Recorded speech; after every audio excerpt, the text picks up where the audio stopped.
Nero Wolfe and the Curse of the Bronze Buddha. It was a Wednesday evening in late October when the Bronze Buddha arrived at the Brownstone on West 35th Street, and if I'd known what that innocent-looking crate would cost us in time, in danger, and in Nero Wolfe's precious routine, I would have sent the delivery man packing with a boot in his backside, and no apologies. But I'm getting ahead of myself. Let me set the scene properly. The clock on Wolfe's desk showed 11:47 p.m. I was seated at my desk in the office, going through the final touches on a report for a client, Mrs. Henrietta Blackwood, who'd paid us a handsome sum to prove her nephew was embezzling from the family trust. The proof was ironclad.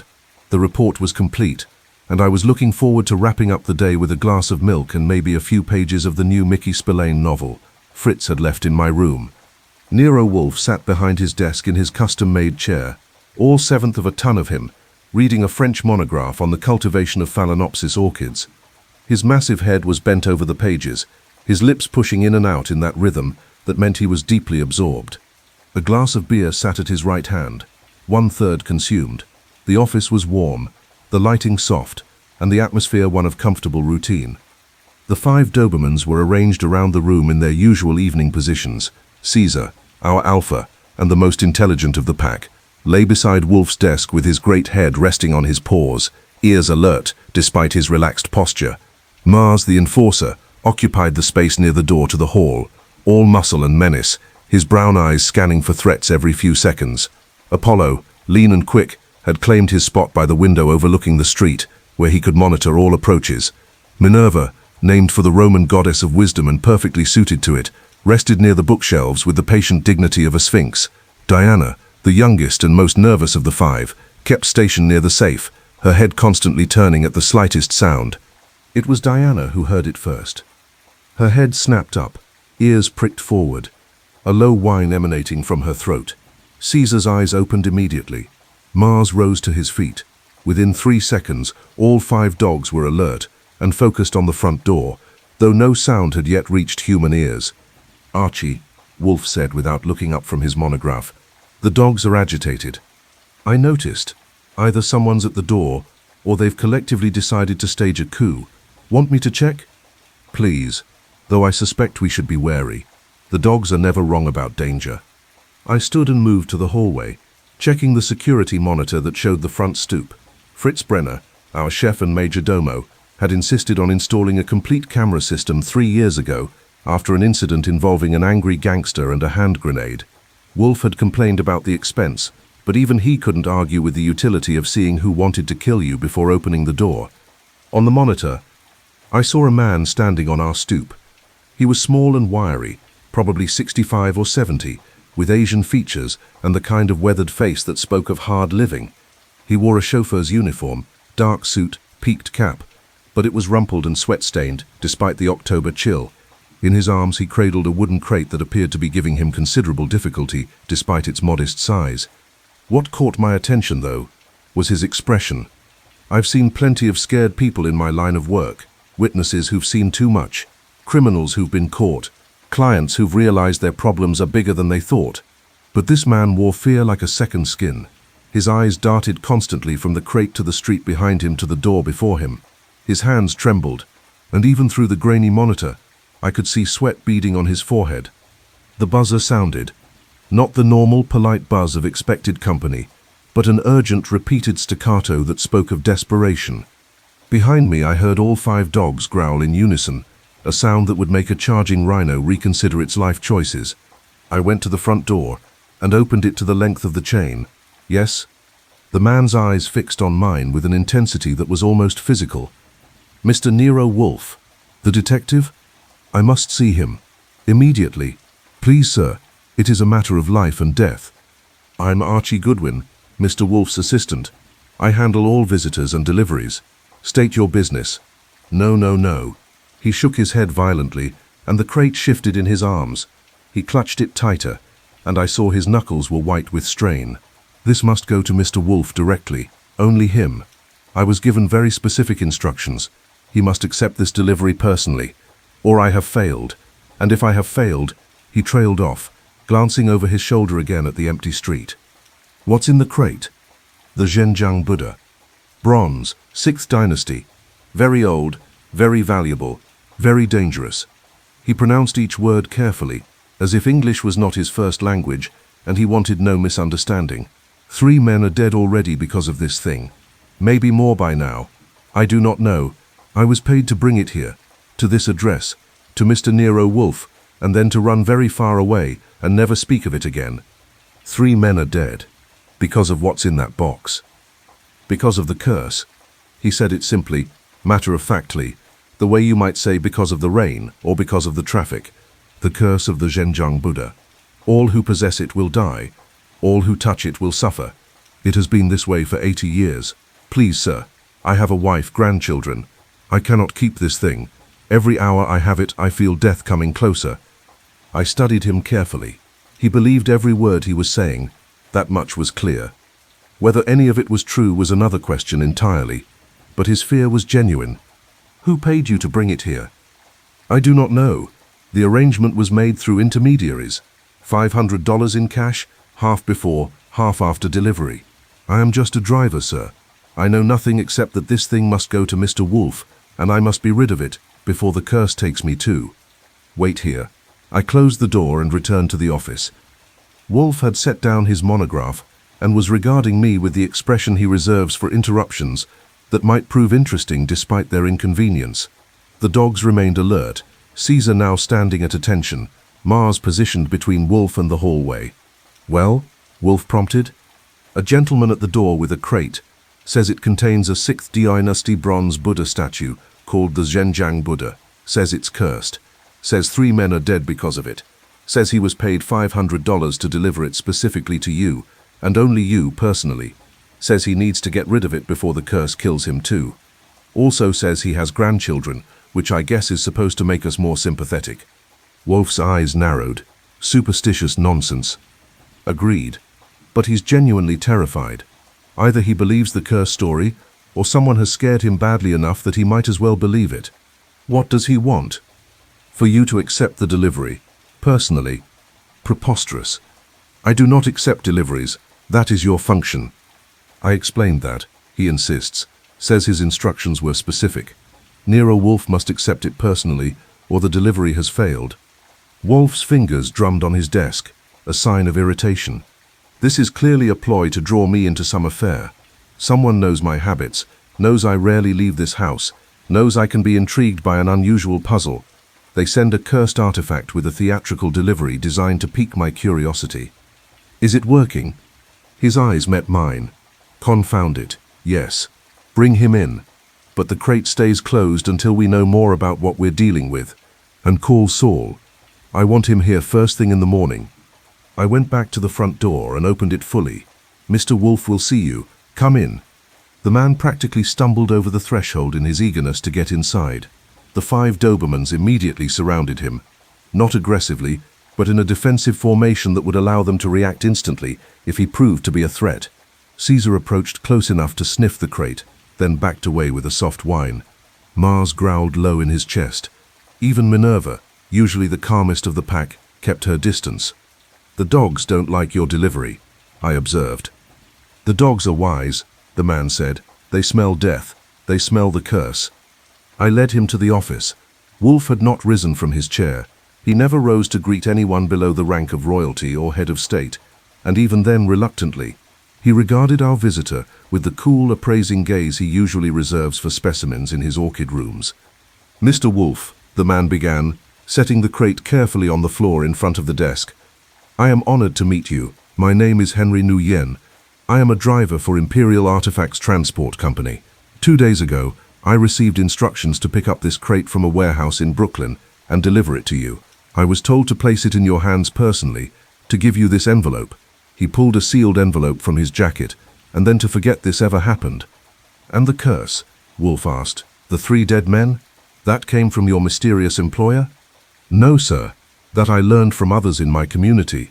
The Zhenjiang Buddha, it is famous among those of us from certain parts of China. A legend, but one based in truth. It disappeared from a temple near Zhenjiang in 1943. The monks who guarded it were murdered. Since then, everyone who has possessed it has died violently. The last owner was a collector in San Francisco, found dead in his locked vault 3 weeks ago, the Buddha beside him. Locked vault, I interjected. Sounds like the curse has a key. Or knowledge of the combination, Wolfe added dryly. He gestured to the envelope. May I? Yuen handed it over with obvious relief, as if even touching something connected to the crate was dangerous. Wolfe opened it with his letter opener and extracted a single sheet of heavy, expensive stationery. I recognized the type, 100% cotton, watermarked, the kind that costs about $5 a sheet. He read it silently, his face betraying nothing, then passed it to me. The message was typed on what appeared to be an old manual typewriter, each letter slightly uneven. Dear Mr. Wolfe, by the time you read this, you will possess the Zhenjiang Buddha. This was necessary, though you may not understand why. 3 men have died because of what this artifact contains. Not supernatural curse, but very real secrets. More will die unless someone clever enough to see beyond superstition can discover the truth. You have been chosen because you are perhaps the only man in America capable of solving this puzzle. Inside the Buddha is a secret that powerful men would kill to keep hidden. The deaths appear to be the work of a curse, but that is misdirection. Someone very intelligent is using legend as camouflage for murder. You have 1 week before the 4th death occurs. The victim has already been chosen. Only by understanding what the Buddha truly contains can you prevent it. Do not disappoint me, Mr. Wolfe, and do not trust the obvious answers. Nothing about this case is what it appears to be. A friend who values your discretion. Theatrical, Wolfe murmured when I finished reading. Deliberately mysterious, designed to intrigue while revealing almost nothing useful. Also, I added, pretty effective. You're intrigued. I am irritated. There is a difference. He turned to Nguyen. You said you picked this up from a warehouse in Brooklyn. Which warehouse? What address? I have it here, sir. Nguyen fumbled in his pocket and produced a slip of paper. 7742, 3rd Avenue, Brooklyn. Old building, mostly empty. The crate was waiting just inside the loading dock. No one was there. I loaded it into my van and brought it straight here. Who hired you? How did you receive your instructions? A phone call to my company. Man's voice, American accent, no identifying features I can recall. He arranged everything through our dispatcher. Payment was made in cash, delivered to our office by messenger. Description of the messenger? I never saw him, sir. Our dispatcher accepted the delivery. Wolfe sighed, a sound like wind through a tunnel. And the Buddha itself, you've seen it? Touched it? No, sir. The crate was sealed when I received it. I would not touch such a thing for any amount of money. The curse. There is no curse, Mr. Nguyen. Curses are superstition, nothing more. With respect, Mr. Wolfe, 3 men would disagree, if they could. But they are dead.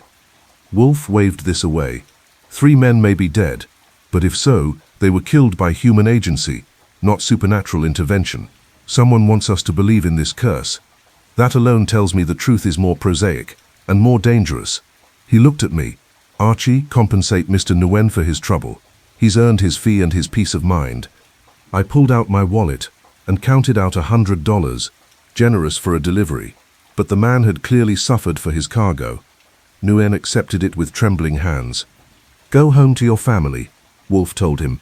Forget about the Buddha, and if anyone asks whether you delivered it, tell them the truth. I want it known that this artifact is now in my possession. You want the murderer to know, I said. I want everyone to know. If there is a killer using superstition as camouflage, let him understand that his methods will not work on me. Superstition is the refuge of the intellectually bankrupt, and I do not traffic in bankruptcy. After Nguyen left, practically running down the steps in his haste to be away from the Brownstone, I turned to Wolfe. So we're keeping the cursed statue of death. Should I order extra insurance? We are keeping an artifact that has become evidence in at least 1 murder, possibly 3. Call Inspector Kramer. Inform him we've received anonymous delivery of an object connected to multiple homicides. I stopped halfway to the phone. You want to call Kramer? Voluntarily? Are you feeling well? I am feeling cautious. 3 men are allegedly dead. I prefer not to be the 4th, nor to be accused of withholding evidence. Call him now. The sooner he takes possession of this object, the sooner we can begin investigating without the physical burden of housing evidence. I made the call. Kramer wasn't happy about being woken at midnight, but the words cursed Buddha and 3 murders got his attention fast. He promised to be there within the hour, bringing a forensics team. While we waited, Wolfe and I examined the crate from a careful distance. It was solid wood, professionally constructed, with rope handles on each end. Chinese characters were burned into one side. The dogs maintained their wary distance, even Caesar refusing to approach closer than 6 feet. "They really don't like it," I observed. "They're reacting to our tension," Wolfe said. "Dogs are sensitive to human emotion. Mr. Nguyen's fear has contaminated the entire affair." "Or," I suggested, "there's something genuinely wrong with what's inside." "Such as?" "A bomb, poison gas, anthrax. Pick your favorite method of murder." Wolfe considered this. "Possible, which is why we wait for Kramer's bomb squad before opening it. I may be curious, but I'm not suicidal." Inspector Kramer arrived 53 minutes later with Sergeant Pearlie Stebbins and a full forensics team in tow. He came through the door like a bear with a toothache, cigar clenched between his teeth, scowl firmly in place. "This better be good, Wolfe. I was in bed. I was sleeping. I was happy." "My condolences on your interrupted bliss," Wolfe said. "There is a crate on my office floor. It contains a bronze Buddha statue, allegedly connected to 3 murders. It was delivered anonymously, with instructions that I solve the mystery before a 4th person dies. I am voluntarily surrendering it to your custody as evidence." Kramer stopped dead, cigar nearly falling from his lips. "You're voluntarily giving me evidence? Without a fight? Without making me get a warrant?" "I'm voluntarily avoiding being murdered by whatever mechanism has killed 3 previous owners of this artifact. I value my life more than I value my independence, Inspector. The Buddha is yours. I ask only that you keep me informed of your findings." "Fat chance," Kramer muttered, but he was already signaling his team forward. "Rowcliffe, get your bomb squad in here. Stebbins, start documenting everything. And somebody call Dr. Vollmer. I want this thing examined from every angle before we even think about moving it." Lieutenant Rowcliffe arrived with his bomb detection equipment and spent 20 minutes scanning the crate from every angle. When he finally gave the all clear, the forensics team moved in. Dr. Eugene Vollmer was a thin, precise man with wire-rimmed glasses and the demeanor of a scholar. I'd seen him at crime scenes before, meticulous, thorough, and completely unflappable. He photographed the crate from every conceivable angle, took samples of the wood, dusted for fingerprints, and only then allowed his team to carefully remove the top. Inside, nested in layers of silk, the color of dried blood, sat the Buddha. I've seen a lot of valuable objects in my time with Wolfe. Paintings worth millions, jewelry that cost more than most people earn in a lifetime, rare books that collectors would kill for. But nothing had quite the presence of that Buddha. It was perhaps 18 inches tall, cast in bronze that had aged to a deep greenish-brown patina. The figure sat in perfect meditation posture, legs crossed, hands folded in the lap with the right hand resting on the left, thumbs touching at the tips. The face was serene, eyes half closed in contemplation, lips curved in the barest suggestion of a smile that seemed to hold all the wisdom of the ages. But it was the craftsmanship that stole your breath. Every fold of the robe was rendered with such precision that you could see individual threads. The hands showed not just knuckles but the fine lines of the palms, the delicate shape of each fingernail. The earlobes were elongated, as Buddhas are traditionally depicted, but with such anatomical accuracy that they looked real enough to touch. Even the hair, small, tight curls covering the scalp, was individually detailed. "Magnificent," Dr. Vollmer breathed. "Absolutely magnificent. If this is authentic 6th Dynasty work, it's worth a fortune. Museums would go to war for a piece like this. Or kill for it," I suggested. "Without hesitation," he agreed. He leaned closer with a magnifying glass, careful not to touch the surface. "The patina is consistent with great age. The bronze composition appears to be period appropriate. The weight distribution is perfect. This would have required a master caster. I'd need to do spectroscopic analysis and x-rays to be certain, but my preliminary assessment is that this is genuine." Kramer, who'd been watching with his usual suspicious scowl, grunted. "So we've got a priceless artifact that supposedly killed 3 people. Wolfe, what do you know about those deaths?" "Only what Mr. Nguyen told us. A collector in San Francisco died 3 weeks ago in his locked vault with the Buddha beside him. Beyond that, nothing." "San Francisco? Kramer pulled out his phone and started making calls, barking orders to subordinates about checking with SFPD about recent deaths involving Asian artifacts. Dr. Vollmer continued his examination. Interesting. There appears to be a seam here, along the base. See? He indicated a barely visible line in the bronze. This may be hollow. The Buddha could contain something. A secret compartment? I asked. Possibly. Or it could simply be part of the casting process. I won't know until we X-ray it. Wolfe had been silent during all of this, watching the proceedings with hooded eyes. Now he spoke. Doctor, is there any indication of poison or toxic substance on the surface? I'll need to test for that. But it's a good question. If people have died shortly after handling this object, poison would be a logical explanation. Something on the surface, absorbed through the skin, or perhaps a powder that could be inhaled. Test for everything, Kramer ordered. I want to know what's on that thing, what's in it, and whether it can kill, and bag it as evidence. It's going to our secure facility until we know what we're dealing with. They spent another hour documenting everything, taking samples, photographing from every angle. Finally, they carefully wrapped the Buddha in protective material, placed it in an evidence container, and prepared to transport it. Kramer turned to Wolfe. You'll get a receipt for this, and I want a full statement about how you came to possess it. Archie will provide all relevant details, Wolfe said. I assume you'll keep me informed of your investigation? Assume nothing. This is police business now. Of course. However, someone has sent me a direct threat, or challenge. The note said I have 1 week to prevent a 4th death. If there's information that could help me do that, I trust you'll share it in the interest of preventing murder. Kramer's jaw worked around his cigar. He hated when Wolfe was right. If I find anything relevant to preventing another death, I'll consider sharing it. But you're not working this case, Wolfe. Leave it to the professionals. I wouldn't dream of interfering, Inspector. After they left with the Buddha, the office felt oddly empty. Even the dogs seemed to sense it, settling back into their positions with audible sighs of relief. I looked at Wolfe. So what now? We just let Kramer handle it? Don't be absurd. He pushed back from his desk and stood, a signal that the evening's events had disturbed him enough to abandon his routine. We begin investigating first thing in the morning. Kramer will focus on the physical evidence and the police procedurals. We will focus on what the police cannot, the psychology of the situation, the motivations, the human elements that have made this Buddha a murder weapon. The note said we have a week. Then we have no time to waste. Call Saul and Fred and Ori. I want them here at 9 a.m. sharp. Call Lon Cohen at the Gazette. Wake him if necessary. I want information on any deaths connected to Asian artifacts in the past 3 months, particularly in San Francisco. And call. He paused, and I saw something I rarely saw on Nero Wolfe's face, genuine concern. Call our alarm company. I want additional security measures installed tomorrow. If someone is using a cursed Buddha as a murder weapon, they may not appreciate my involvement. You think they'll come after us? I think, Wolfe said slowly, that we have been deliberately drawn into a very dangerous game, and I do not yet know the rules. He walked to the window and looked out at the dark street, the 5 Dobermans gathering around him protectively. Caesar pressed against his leg.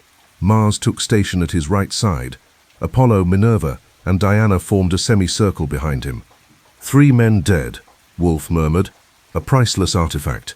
Ancient superstition used as camouflage for modern murder, and someone clever enough to know exactly how to intrigue me into investigating. He turned from the window. Archie, this case troubles me. Someone has studied me, learned my habits, predicted my reactions. They've set a trap, and I've walked into it with my eyes open. We could refuse to investigate. And let a 4th person die? No. We're committed now. But we proceed with extreme caution. This is not the usual sordid murder for profit or passion. This is something more complex, more carefully planned. Whoever orchestrated this delivery wants me involved for a specific reason. To solve the case, perhaps, or to be blamed for the next death, or to become the next victim myself. He moved toward the door, the dogs following. Go to bed, Archie. Tomorrow we begin unraveling a mystery that someone has wrapped in supernatural dressing, and we have exactly 7 days to do it. I watched him climb the stairs to his bedroom, the Dobermans trailing like a royal guard. Then I turned off the lights and headed to my own room. But sleep was a long time coming. I kept thinking about that bronze Buddha, its serene smile, its ancient eyes, 3 men dead, a 4th marked for death. And somewhere out there, a killer who believed Nero Wolfe was either the solution to his problem or the next victim in his pattern. Either way, we were in it now. The curse of the bronze Buddha had come to the Brownstone on West 35th Street. And curses, I was learning, didn't need to be supernatural to be deadly. Thursday morning broke cold and grey, with rain pattering against the windows like nature's way of saying stay in bed. I ignored nature's advice and was in the office by 8:30, coffee in hand, ready to start unraveling a mystery wrapped in ancient superstition and modern murder. Wolfe wouldn't descend from his plant rooms until 9. His morning routine with the orchids was sacrosanct, even when cursed Buddhas and death threats were involved. So I had time to review the information I'd gathered the night before. Lon Cohen, assistant managing editor of the Gazette, had been less than thrilled about my midnight call.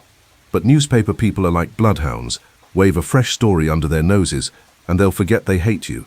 He'd promised to dig up anything his paper had on deaths connected to Asian artifacts and email me by morning.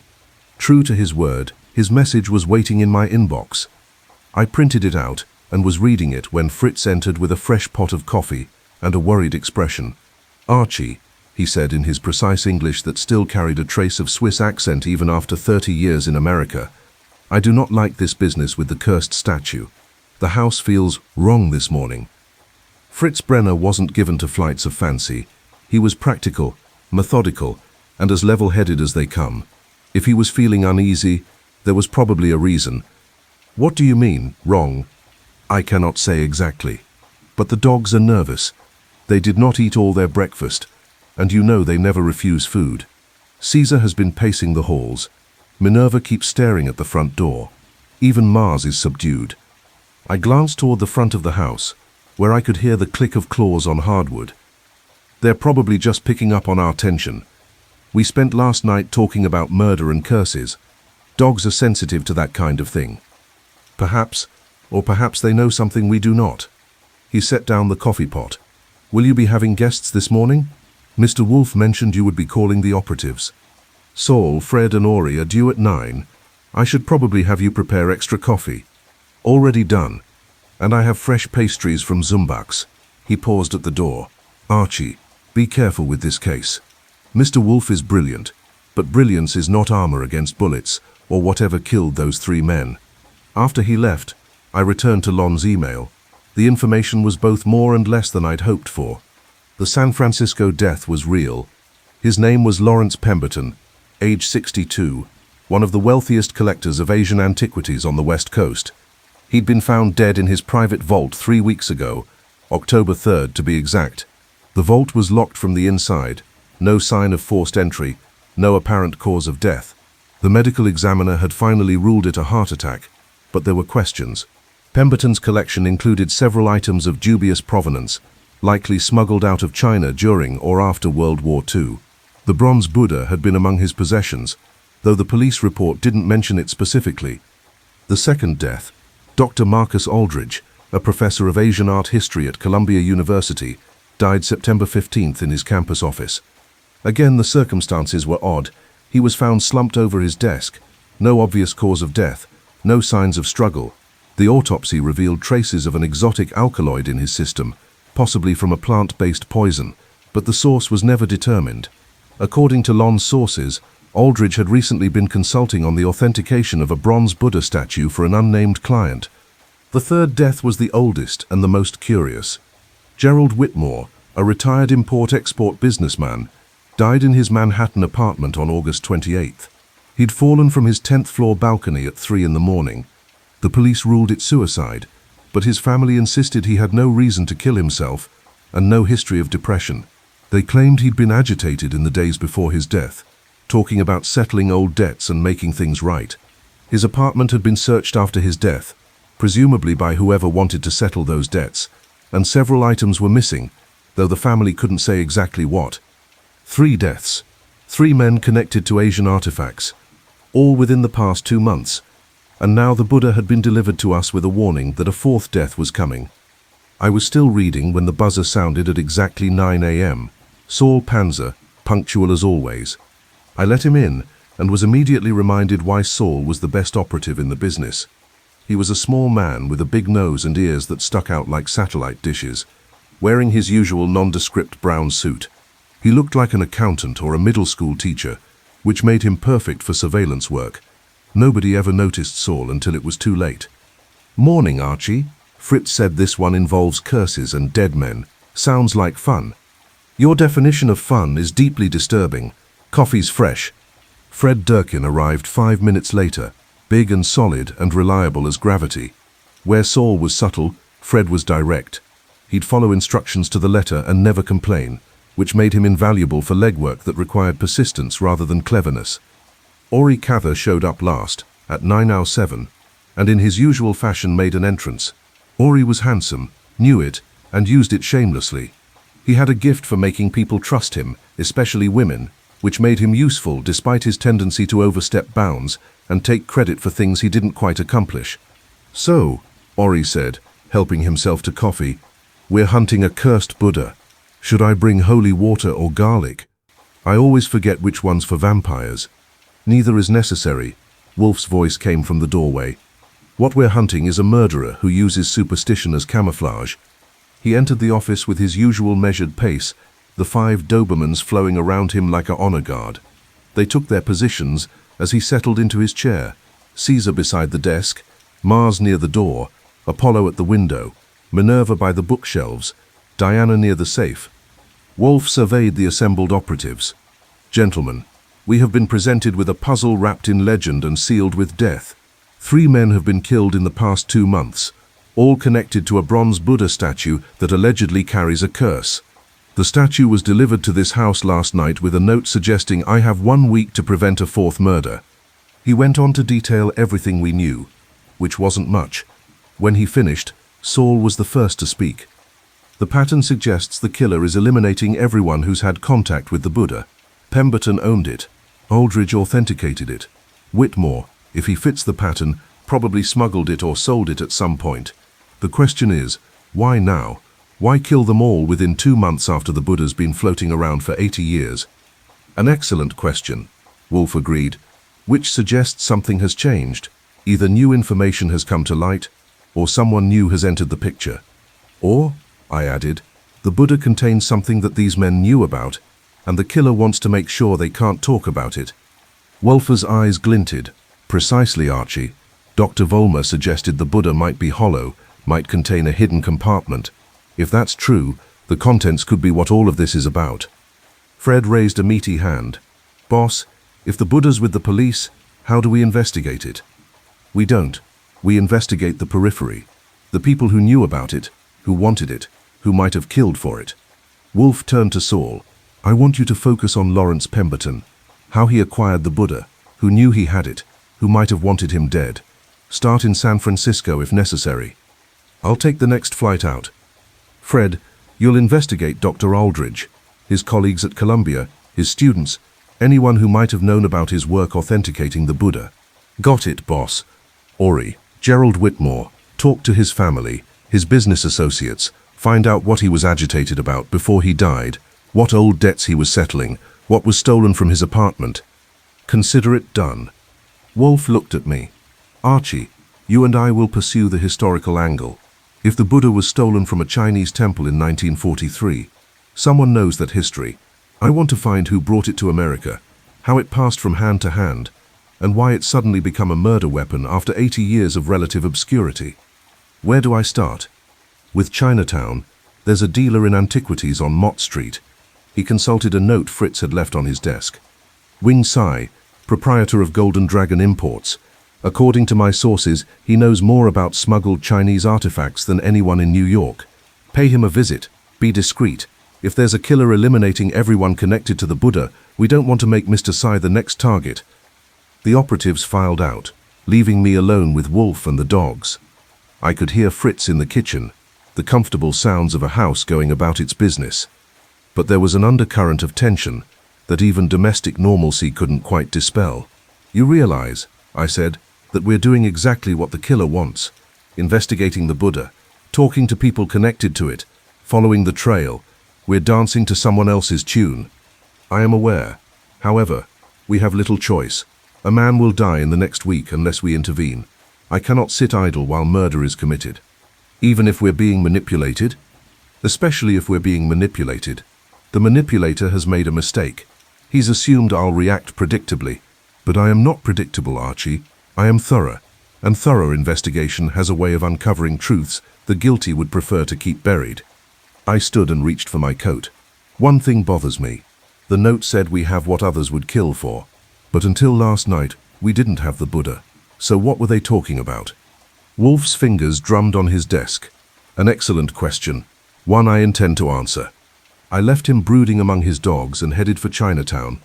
Golden Dragon Imports occupied a narrow building on Mott Street, squeezed between a dim sum restaurant and a shop that sold jade jewelry, at prices that made me wonder if jade was more valuable than diamonds. The storefront window displayed an array of Asian artifacts, vases, scrolls, small bronze sculptures, all arranged with the kind of care that suggested they were more than mere tourist trinkets. A bell chimed as I entered. The interior was dimly lit, cluttered with antiquities that probably represented fortunes if they were genuine and pretty good forgeries if they weren't. The air smelled of sandalwood, incense, and old paper. "We are closed," a voice said from the back. "Please return after lunch." "I'm not here to buy anything," I called out. "I need information about a bronze Buddha, the Zhenjiang Buddha to be specific." The silence that followed was so complete I could hear my own breathing. Then footsteps, slow and deliberate, and a man emerged from the shadows at the rear of the shop. Wing Tsai was perhaps 70, thin as a reed, with white hair pulled back in a short ponytail. He wore traditional Chinese clothing, a dark silk jacket with frog closures, and moved with the careful precision of someone who'd learned to conserve energy over a long life. His eyes, though, were sharp and alert, and they studied me with an intensity that made me feel like a specimen under glass. "The Zhenjiang Buddha," he repeated softly. "That name has not been spoken aloud in my presence for many years. Who are you?" "Archie Goodwin. I work for Nero Wolfe, the detective." "Ah." Something shifted in his expression. Not quite a smile, but an acknowledgement. "I have heard of Mr. Wolfe. A man of great intelligence, I am told. Why does he send you to ask about the Buddha?" "Because 3 men are dead, and we're trying to prevent a 4th death." "The Buddha was delivered to us last night with a warning that we have 1 week to solve the mystery." Wing Tsai moved to a chair near the back of the shop and lowered himself into it with the care of brittle bones. He gestured for me to sit opposite. I did, acutely aware that we were probably being watched. The shop had that feeling of concealed observation. 3 dead, he murmured. "Yes, that follows the pattern. The Buddha has always brought death to those who possess it. Not because of supernatural curse, you understand, but because of what it represents, what it contains. So you know about the hidden compartment." His eyebrows rose slightly. "You are well informed, Mr. Goodwin. Yes, there is a compartment, hollow bronze, sealed during the casting. Very clever work. Only someone who knew what to look for would find it." "What's inside?" "I do not know. I have never seen inside. But I know what it is supposed to contain, or what legend says it contains." He paused, studying me. "Do you know anything of history, Mr. Goodwin? Of World War II and its aftermath in China?" "Enough to know there was a lot of looting, a lot of artifacts stolen from temples and museums, and shipped to collectors in the West." "Yes, but some artifacts were not merely stolen for their artistic value. Some were used to smuggle other things, documents, intelligence, wealth. The chaos of war provided perfect cover for such activities." He leaned forward slightly. "The Zhenjiang Buddha was crafted in the 6th century during the Northern Qi dynasty. It sat in a temple near Zhenjiang for over 1,000 years. In 1943, Japanese forces occupied the area. The monks were killed. The Buddha disappeared and ended up in America, eventually. But first it passed through many hands. Chinese resistance fighters, Japanese officers, American intelligence personnel. Each one wanted it for different reasons. Some for its artistic value, some for what was hidden inside. Which is?" Wing Tsai shook his head slowly. "I can tell you only what I have heard, whispered in certain circles over the years. During the war, there was a network, a collaboration between certain Chinese businessmen, Japanese officers, and American intelligence agents. They used the chaos of war to enrich themselves. Weapons were sold to the highest bidder. Intelligence was traded. Fortunes were made while soldiers died. War profiteers, not exactly uncommon. No. But these particular profiteers kept records, insurance, you might call it. Evidence of their activities, names, dates, transactions, evidence that could destroy reputations and end lives even decades later. That evidence, or so the legend goes, was hidden inside the Buddha. I sat back, processing this. So we're not dealing with ancient curse or superstition. We're dealing with old secrets and modern people who want them to stay secret. Now you begin to understand. The Buddha is not cursed, but it is most definitely deadly, because what it contains could bring down powerful men even now, 80 years later. Do you know who these men are?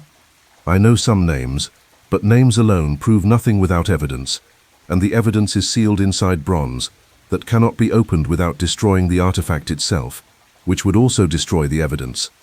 Unless you know the secret, how the compartment opens. Wing Tsai smiled, showing yellowed teeth. Now you ask the crucial question. Yes, there must be a way to open it, but that knowledge died with the monks who created the original hiding place, or so everyone believed. But someone knows, someone who's willing to kill to keep that knowledge secret, or to prevent others from opening the Buddha and revealing what's inside. Perhaps someone is killing to be the last one alive, who knows the secret. Eliminate all potential rivals, then claim the evidence for oneself. Use it for blackmail, for profit, for power. I thought about the 3 dead men. Pemberton, the collector, did he know the secret? I do not know. He acquired the Buddha 3 months ago from a private seller in Hong Kong. I heard rumors he was trying to determine if it was authentic, if it could be opened. He consulted several experts, including Dr. Aldridge at Columbia. Yes, Dr. Aldridge was brilliant but indiscreet. He may have learned too much or threatened to reveal what he discovered. And Whitmore, how does he fit in? Wing Tsai's expression grew somber. Gerald Whitmore was the American who brought the Buddha to this country in He was an import-export businessman. But during the war he worked for Army intelligence in China. He was part of the network I mentioned. He knew the Buddha's secret because he was one of those whose activities are documented inside it. So his old debts weren't financial, they were moral, or criminal. Perhaps both. I heard he was trying to make peace with his past before he died, talking to journalists, preparing to reveal old secrets. Someone decided he needed to be silenced. I stood, my mind racing with connections and implications. Mr. Tsai, is there anyone still alive who might know how to open the Buddha? Anyone from the original network? He rose as well, moving toward the front of the shop. If there are, they are very old now and very careful.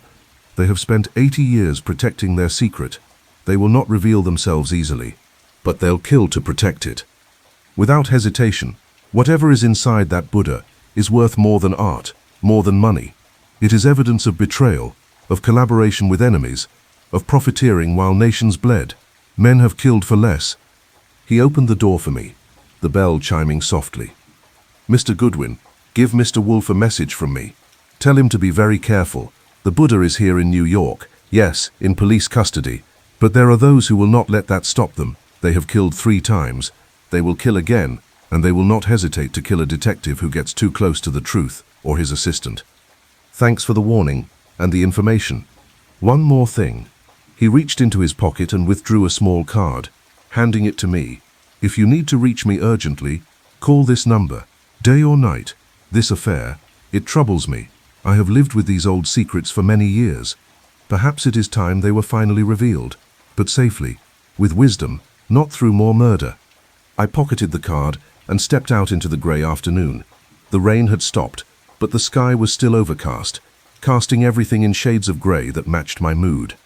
I was 3 blocks from the shop, heading toward where I'd parked the car, when I felt it, that prickling sensation at the back of your neck that says you're being watched. I'd been in this business long enough to trust that instinct.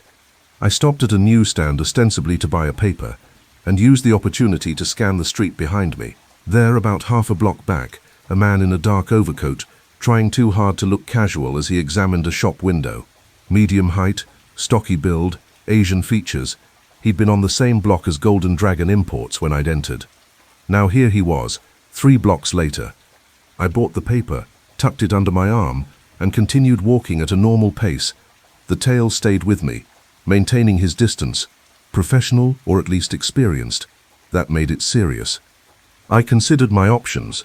I could confront him, not my favorite choice, when dealing with someone who might be connected to 3 murders. I could try to lose him, possible but not guaranteed. Or I could lead him somewhere public and see if he made a move. I chose option 3. I headed for a busy coffee shop on Canal Street, went inside, and took a table near the window where I could watch the street. My tail stopped outside, pretended to make a phone call, then took up position across the street where he could watch both the front door and the windows. I ordered coffee and used the shop's phone to call the Brownstone. Fritz answered. "It's Archie. I need to talk to Mr. Wolfe. It's important. He is in the plant rooms with Theodore. I will get him." A minute later, Wolfe's voice came on the line, irritated at the interruption. "Yes? I'm at a coffee shop on Canal Street, and I'm being followed. Professional job. He picked me up outside Wing Sai's shop, and hasn't left me since. Description: Asian, maybe 40, dark overcoat, stocky build. Could be one of the people who doesn't want us investigating the Buddha. Have you been threatened?" "Not yet, just followed. But following usually leads to something more direct." I heard Wolfe's grunt of displeasure. "Return to the Brownstone immediately. Take precautions. If he follows you here, Caesar and Mars will ensure he thinks twice about approaching the door. And Archie, if he attempts any aggressive action, do not engage. Call the police." When have I ever engaged with armed criminals? Shall I enumerate the occasions? Skip it. I'll be home in 30 minutes. I hung up, finished my coffee, and prepared to leave. My tail was still in position across the street. Time to see if he was just watching, or if he had more active plans. I stepped out of the coffee shop and turned north, toward where I'd parked. He followed, maintaining his distance. I led him on a winding route through Chinatown, making it obvious I knew he was there. If he was smart, he'd break off. If he was committed or desperate, he'd stick with me. He stuck. I reached the car and got in, making a mental note of his position. He was half a block away, next to a delivery truck, watching me. As I started the engine, he pulled out a phone, actually pulled it out, and made a real call this time, talking urgently to someone. Reporting my movements, calling for backup. I pulled into traffic and headed west. He didn't follow in a vehicle, which suggested he'd been on foot the whole time. But that didn't mean I was in the clear. Someone he'd called might be setting up ahead of me. I took a deliberately complicated route home, doubling back twice, making unexpected turns, watching for any sign of pursuit. By the time I pulled up to the Brownstone, I was reasonably confident I hadn't led anyone directly to our door. I parked and sat for a moment, scanning the street. A few pedestrians, normal afternoon traffic, nothing obviously suspicious. I got out and climbed the steps to the front door, using my key to let myself in. The 5 Dobermans greeted me in the front hall, Caesar's greeting particularly enthusiastic, or rather particularly thorough. He circled me completely, sniffing for any trace of threat or danger. Mars positioned himself between me and the door. The others maintained watch positions. Yeah, I'm fine," I told them. "Just a tail, not an attack. You can stand down." They didn't stand down.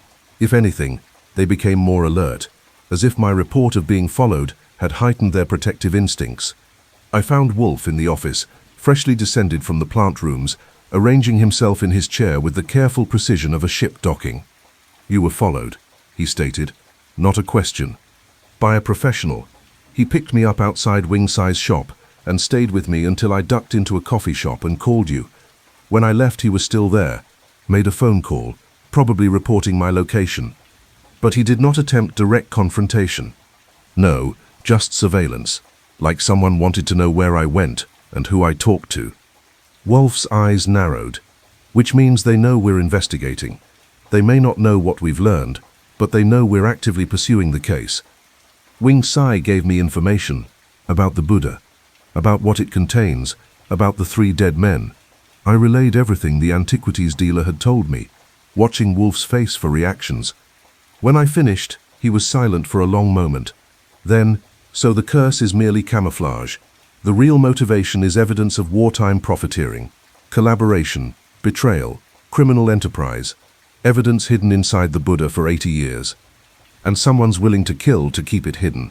or to be the last one who can access it. The question becomes, who would be threatened by revelation of 80-year-old crimes? The perpetrators would be in their 90s or hundreds by now, if alive at all. Sons, grandsons, reputations built on dirty money, political careers that couldn't survive scandal. There could be plenty of people with motive. Wolfe nodded slowly. We need to know exactly who was part of that wartime network. Names, connections, what became of them after the war. Their descendants, their current positions, their vulnerability to exposure. That's going to take serious research. Archives, military records, probably classified documents. Then we begin with what's accessible and work toward what's hidden. He glanced at the clock. The operatives should be reporting in by dinner time. We'll see what they've learned about our 3 victims. In the meantime, the buzzer sounded. Not the front door this time, but the private buzzer that meant Inspector Kramer was at the door and in no mood for delays. I went to let him in. He came through the door like a bull entering a ring, bringing with him cold air and colder suspicion. Wolfe's office. Now. I led him back. Wolfe regarded him with the expression he reserves for necessary evils and dental appointments. Inspector, what brings you to my door? Information, the kind you didn't volunteer last night. Kramer pulled a folded paper from his pocket and slapped it on Wolfe's desk. Dr. Vollmer's preliminary report on the Buddha. You want to guess what he found? Speculation is pointless when you're about to tell me. Poison, multiple types actually. Traces of at least 3 different toxins on the surface of the statue, embedded in the patina. Anyone who handled it with bare hands would absorb enough to cause serious health effects, possibly death, depending on exposure time and individual sensitivity. I felt something cold settle in my stomach. So the curse is real, sort of. The curse is manufactured murder, Kramer corrected. Someone deliberately contaminated that statue with poison, knowing anyone who touched it would die. That's not supernatural, that's premeditated homicide. Wolfe leaned forward slightly. What toxins? Combination of alkaloids, some plant-based, some synthetic. The doc says it's a sophisticated mixture, designed to cause symptoms that could be mistaken for natural causes. Heart failure, respiratory distress, neurological damage. The victims would seem to die of various causes, making it harder to see the pattern. Unless someone connected them all to the Buddha, I said. Exactly, which is why the killer needed to eliminate everyone quickly. Once we started looking at the Buddha as the common factor, the poison would be discovered. But before that, each death looked unrelated. Wolfe's fingers drummed on his desk. 3 men dead from contact with the statue. But the Buddha was delivered to us last night. How were we not similarly poisoned? Because it was wrapped in silk and sealed in a crate. You never touched it with bare hands. Neither did your delivery man. The Buddha was only deadly to those who handled it directly. Pemberton in his vault, Aldridge in his office, presumably Whitmore before he fell from his balcony. Or was pushed, I suggested, weakened by poison, confused, easy to overpower. Kramer nodded grimly. We're reassessing all 3 deaths as homicides, which means this is a police matter, Wolfe. I need to know everything you know about this case. No games, no withholding, no clever evasions. I have been forthcoming, Inspector. Then be forthcoming about what you learned today, because I know you didn't just sit here waiting for me to do all the work. I glanced at Wolfe, who gave an almost imperceptible nod. I told Kramer about my visit to Wing Tsai, about the wartime network, about the evidence hidden inside the Buddha. I left out the part about being followed. That was personal business, and I didn't need Kramer assigning protective custody. When I finished, Kramer was chewing his cigar with enough force to pulverize tobacco. War profiteers, evidence of collaboration, names and dates that could destroy reputations 80 years later. He stood abruptly. I need to make calls. Military archives, intelligence agencies, State Department. If there's evidence of American collaboration with the enemy during World War II, the government's going to want containment. Or burial, Wolfe observed.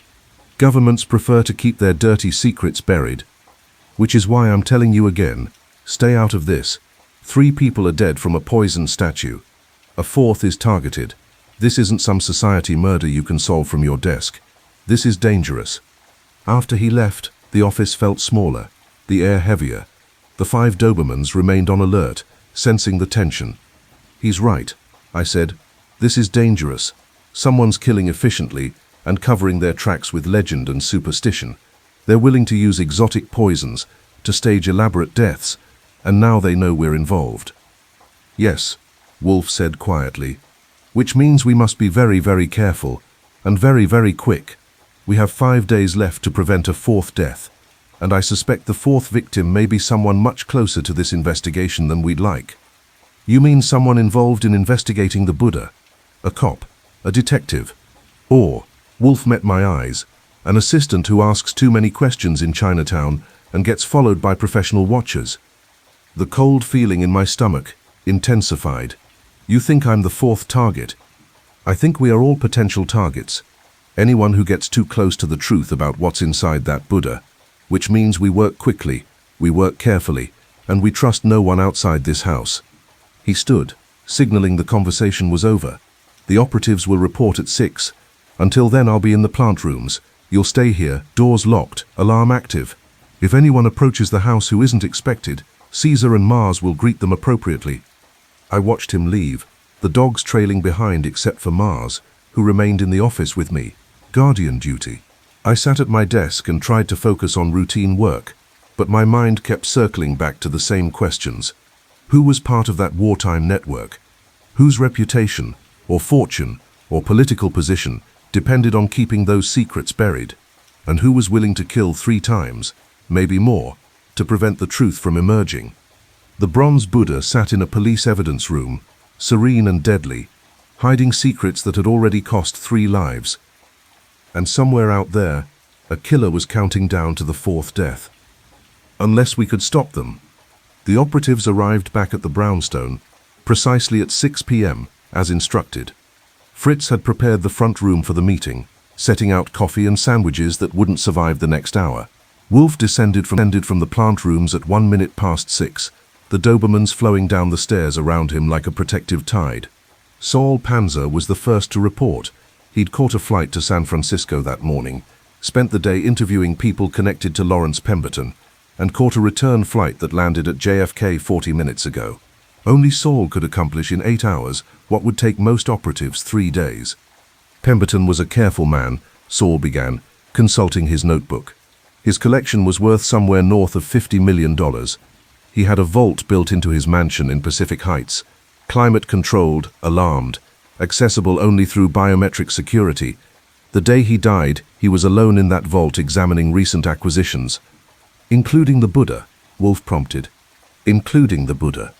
He'd acquired it 2 months ago from a dealer in Hong Kong, a man named Xiao Chen, who operates out of a shop in Kowloon. Chen claimed the piece came from a private collection in mainland China, someone who needed to sell quietly. Pemberton paid $200,000 for it, which his dealer friends thought was too much for a piece of uncertain provenance. But he wanted it specifically," I said. "Not just any Buddha statue." "Exactly.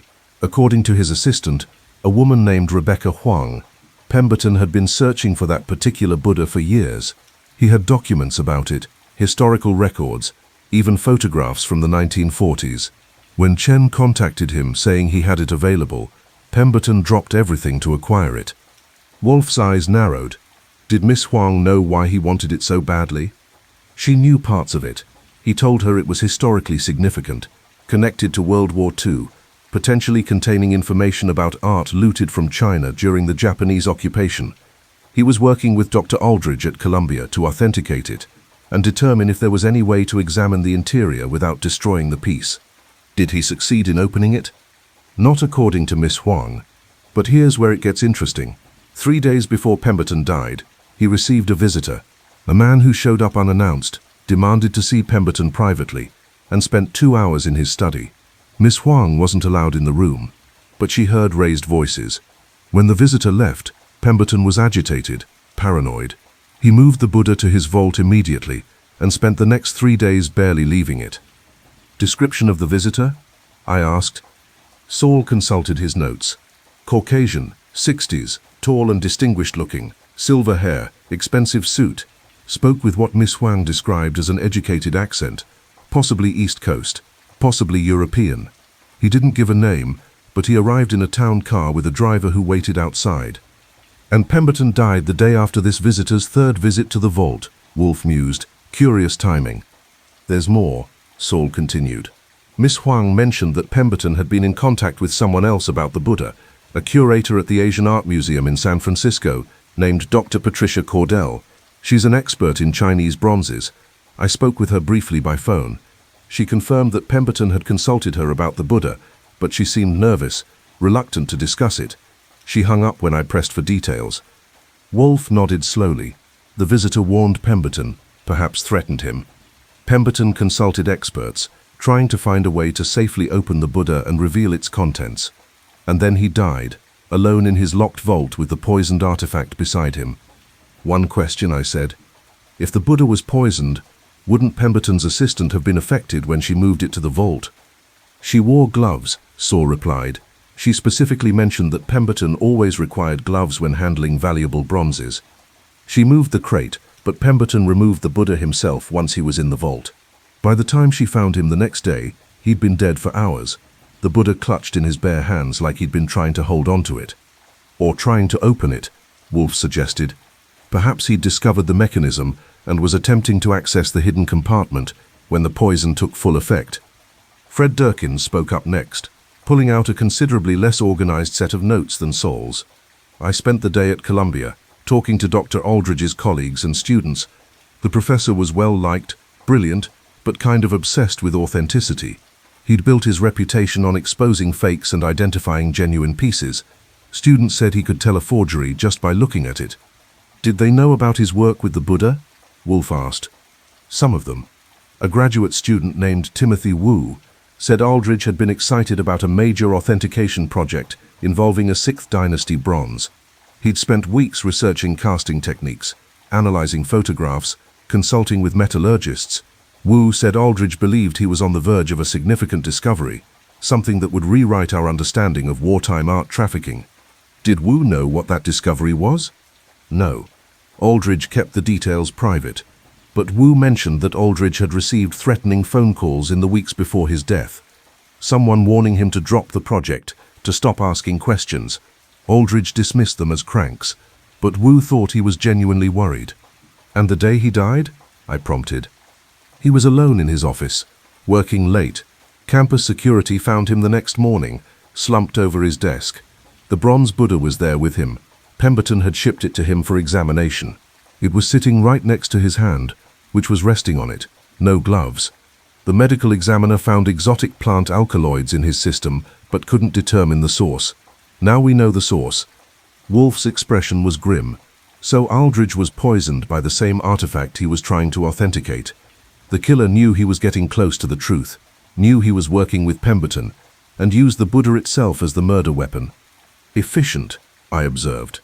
Kill the expert, implicate the artifact, reinforce the curse legend. Anyone else investigating would think twice before touching it.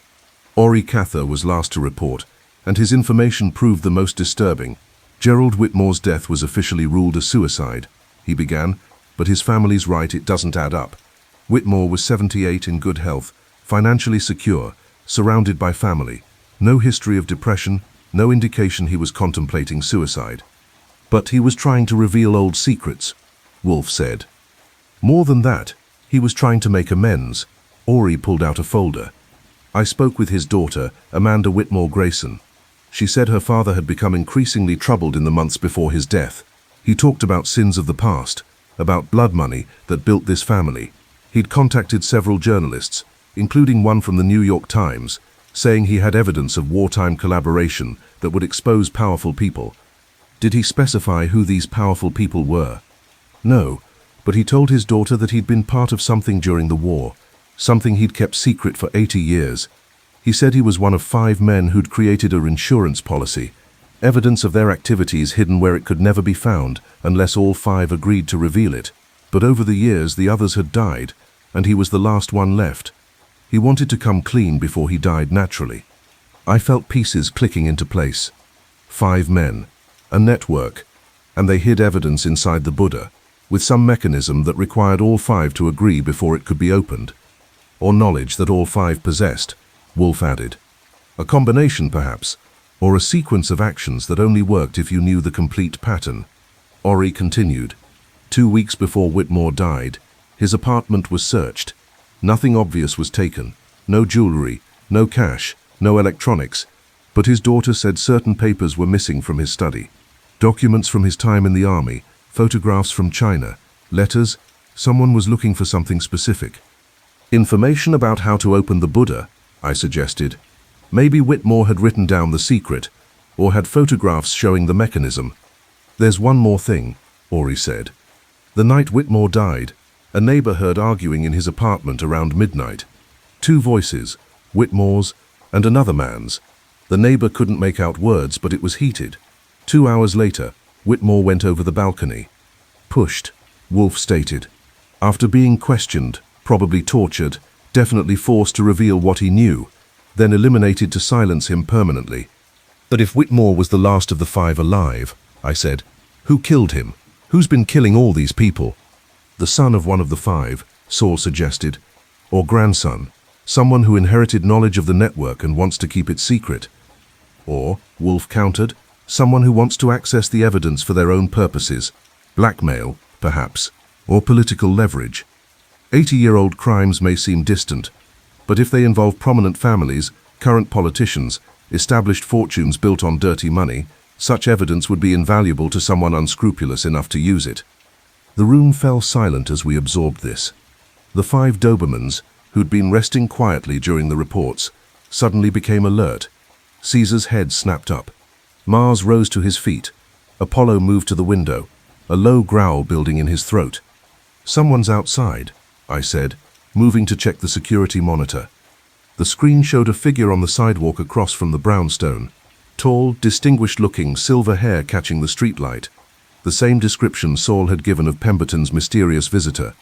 He's just standing there, I reported, watching the house.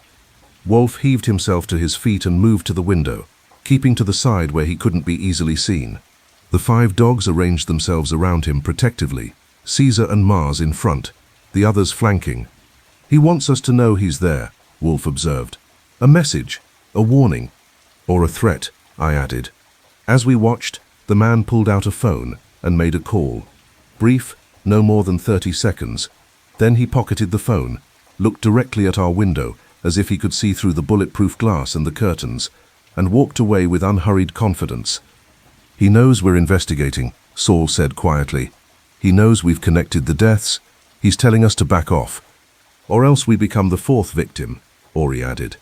Wolfe returned to his desk, the dogs following. His expression was darker than I'd seen it in months. Gentlemen, we are dealing with someone who has killed 3 times and will kill again. Someone with resources, with knowledge, with absolute commitment to keeping those 80-year-old secrets buried. Someone who knows we're pursuing this case and wants us to stop. Are we going to stop? Fred asked. We are not, but we must be smarter, faster, and more careful than our adversary. He looked at each of us in turn. Saul, I want you to find Dr. Patricia Cordell in San Francisco and learn what she knows. She's frightened, but frightened people can be persuaded to talk if approached correctly. Fred, dig deeper into Aldridge's research. Find his notes, his photographs, anything he discovered about the Buddha's mechanism. Ori, track down the journalist Whitmore contacted. Find out what he told them, what evidence he claimed to have. What about the man outside? I asked. The silver-haired visitor? We need to identify him. That's your task, Archie. Start with Pemberton's town car service in San Francisco. Saul will get you the company name. Track the car rental, find the driver, get a description detailed enough to match with photographs. If this man is connected to one of the 5 original network members, there will be records, military files, intelligence archives, society photographs from the 1940s and 50s. That could take days. We have 5 days left. Then work quickly. Wolfe pulled out a watch from his vest pocket and consulted it. It's now 6:45 p.m. I want all of you back here tomorrow evening at the same time with your findings. We'll correlate information, identify our suspect, and determine how to prevent the 4th death. The operatives filed out, leaving me alone with Wolfe and the dogs. Fritz appeared in the doorway, his usual calm demeanor showing cracks of worry. Dinner is ready whenever you wish it, sir. Though I should mention, the dogs have been very agitated. They won't settle. They sense danger, Fritz. As do we all. Wolfe stood and moved toward the dining room. Set an extra place at breakfast tomorrow. I'm expecting a guest. Who? Inspector Kramer. I'm going to call him shortly and invite him for 8 a.m.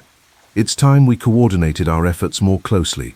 This case has grown beyond our individual capabilities. I followed him to the dining room, where Fritz had laid out a meal that would have impressed royalty: roast duck with cherry sauce, wild rice, glazed carrots, and a salad that probably cost more than my last suit. But even Wolfe's legendary appetite seemed diminished. He ate mechanically, his mind clearly elsewhere. "You're worried," I observed. "I am concerned. We've established motive, method, and pattern, but we haven't identified the killer, and without that knowledge, we cannot prevent the next death, which may come sooner than the weak deadline suggests." Why sooner? Because we're actively investigating. Every person we interview, every record we examine, every connection we make brings us closer to the truth. The killer knows this. He may decide to accelerate his timeline rather than risk exposure. Strike before we can identify him. Precisely, which means the fourth victim may die, not because they know too much about the Buddha, but because we've made them visible to the killer. By investigating, we may be painting targets on innocent people. That was a cheerful thought. I pushed food around my plate. What about the Buddha itself? Can't the police X-ray it, determine exactly what's inside? They're doing so tomorrow morning. Kramer called while you were out. He's arranged for advanced imaging at a hospital facility. But even if we know what's inside, we still need to identify who wants it badly enough to kill for it, and who's next on their list. After dinner, Wolfe retreated to his office with a book, a first edition of Montaigne's essays in French, but I noticed he wasn't turning pages with his usual regularity. The 5 Dobermans arranged themselves around the room in what I'd come to recognize as high-alert positions. Caesar by the door, Mars by Wolfe's desk, Apollo at the window, Minerva near the safe, Diana by the second window overlooking the garden. I tried to focus on tracking down the town car service in San Francisco, but my mind kept drifting to the silver-haired man standing outside our house. Bold, confident, unbothered by being seen. That kind of confidence came from power, from knowing you were protected, untouchable, above consequences, from having killed 3 times without being caught and believing you could kill again. Around 10 p.m., my phone rang. Lon Cohen from the Gazette. "Archie, I've been digging into those deaths you asked about. I found something interesting." "I'm listening." "Gerald Whitmore. Before he died, before he started talking about revealing old secrets, he made contact with someone from his past. A woman named Josephine Hartwell. She's 93 years old, lives in a nursing home in Connecticut. In 1945, she was Josephine Zhao, a translator for Army intelligence in China. My pulse quickened.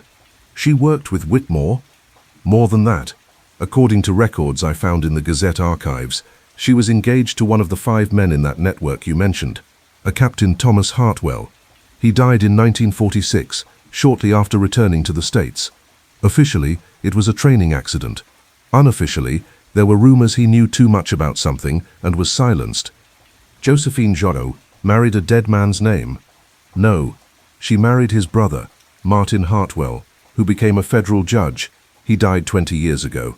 But Josephine's still alive, and according to the nursing home records, Gerald Whitmore visited her twice in the month before he died.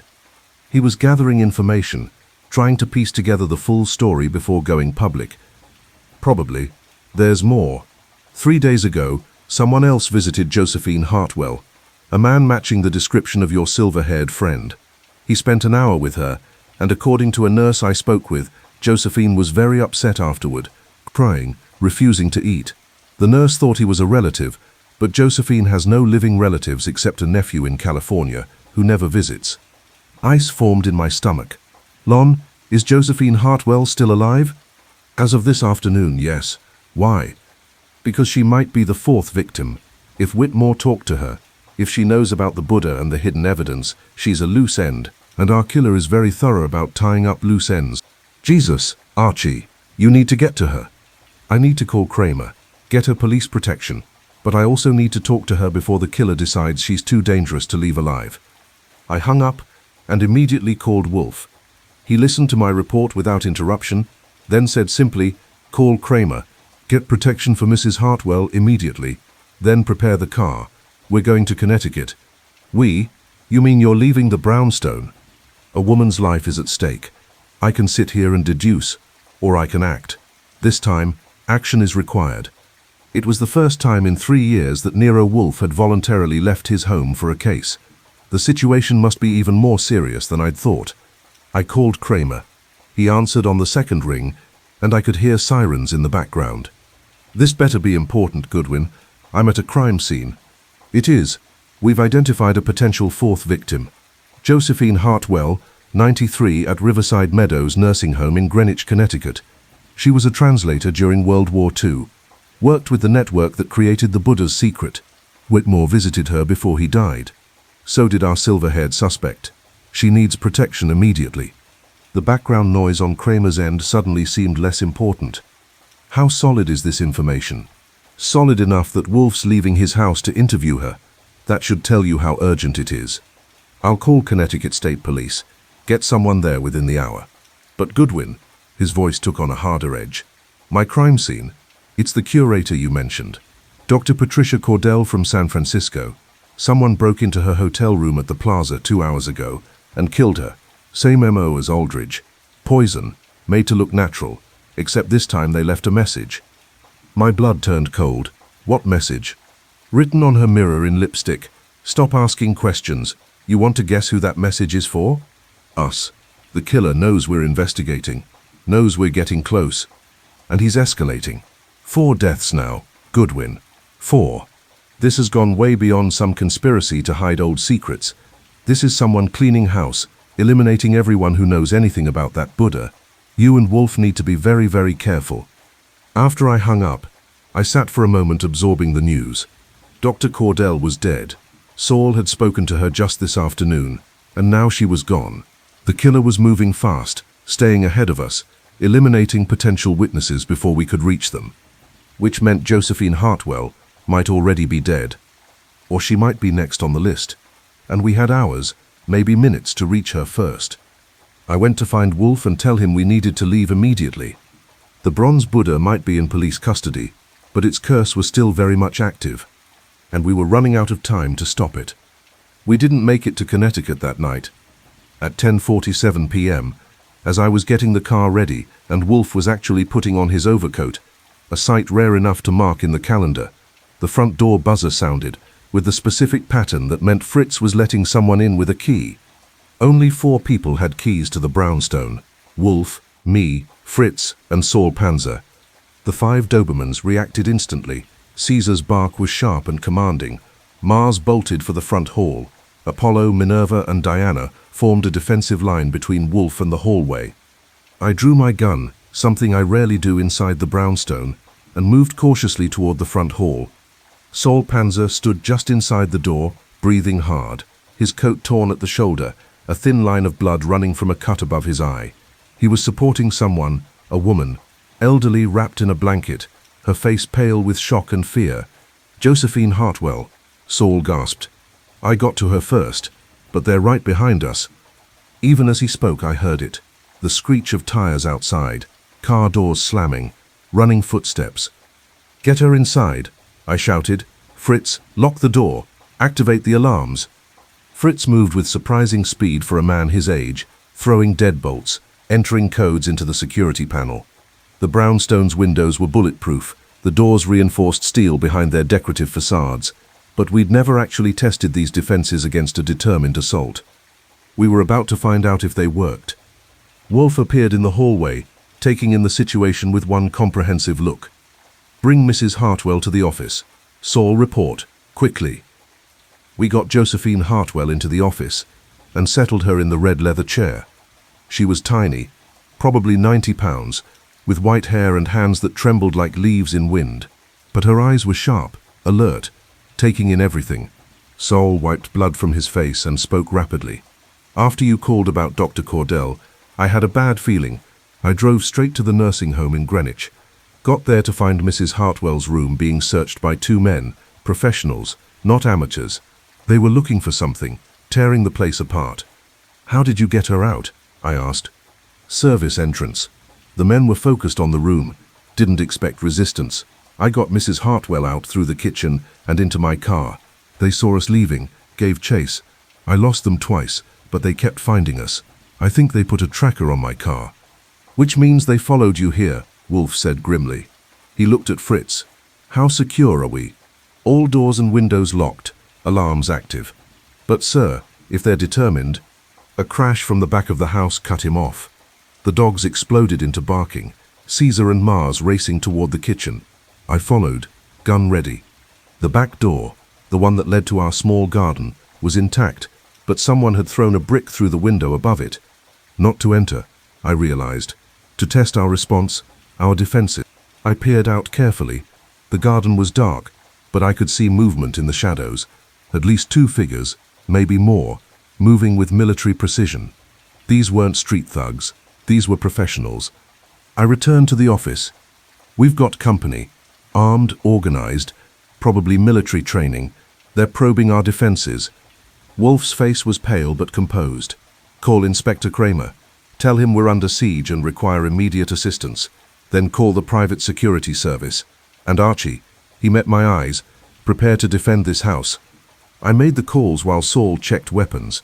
We kept a small arsenal in the safe. Wolfe hated guns, but he wasn't stupid.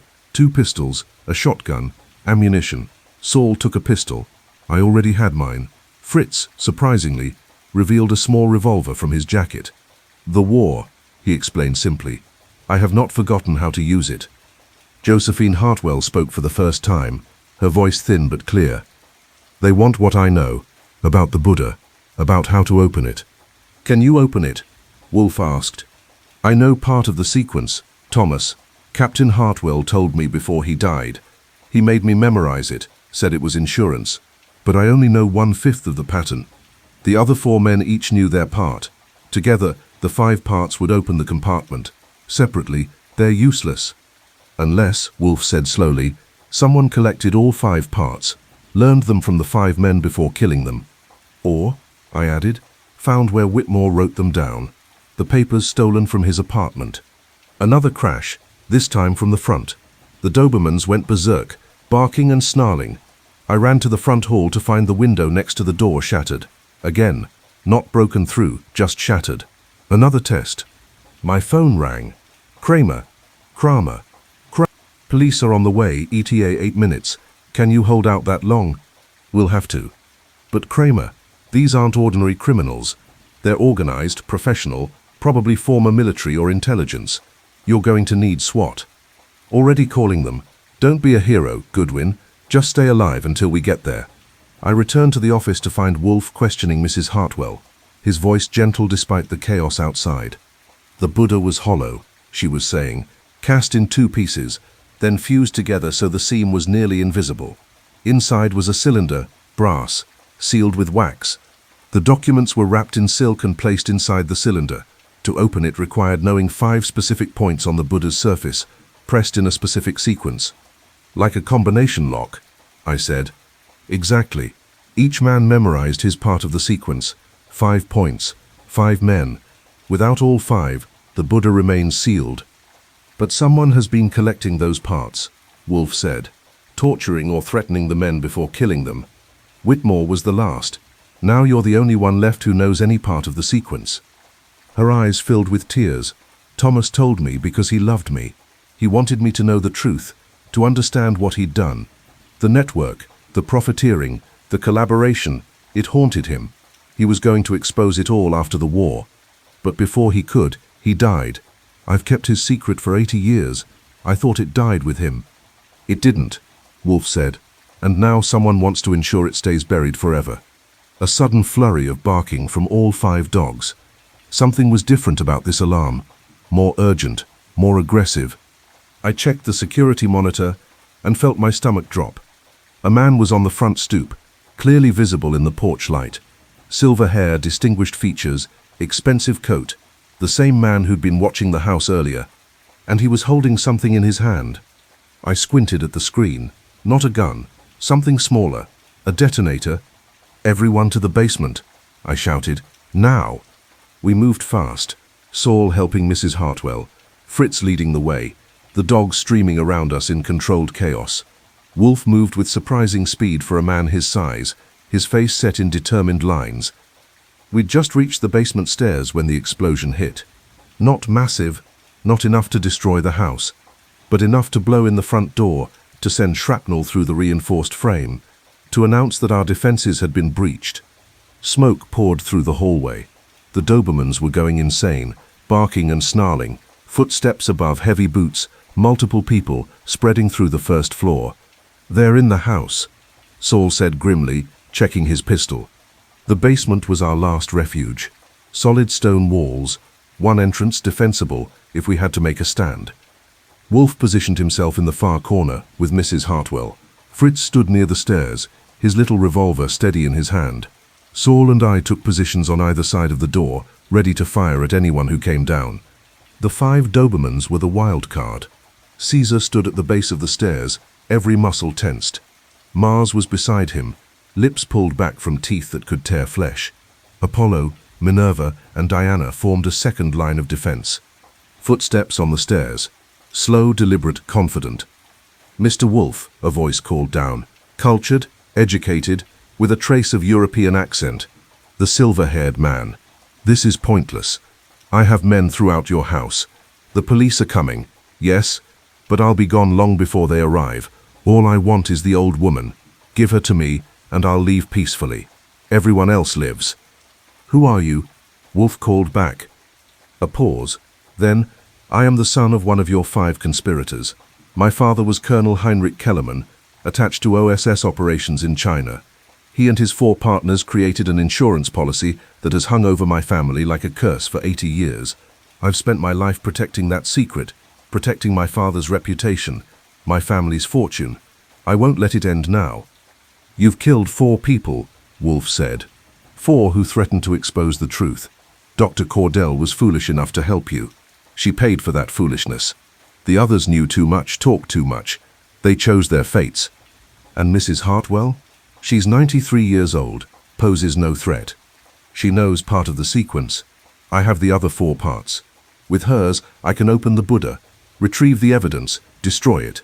Then the secret dies with her. It's the only way. "The police have the Buddha," I called out. "In evidence. X-rayed. Whatever's inside, they'll find it." Kellerman laughed, a cold sound without humor. "The police will find a brass cylinder, yes, but they won't know how to open it without destroying the evidence inside. And once I have all 5 parts of the sequence, I'll find a way to access it. I always do. I've waited 80 years for this. I can wait a bit longer. Your father was ashamed of what he did." Mrs. Hartwell's voice, thin but clear, carried across the basement. "Thomas told me. The 5 of them knew they'd betrayed everything they fought for. That's why they created the evidence, as punishment, as insurance, as confession. They wanted the truth revealed eventually. My father was weak." Kellerman's voice rose with sudden fury. "Sentimental and weak.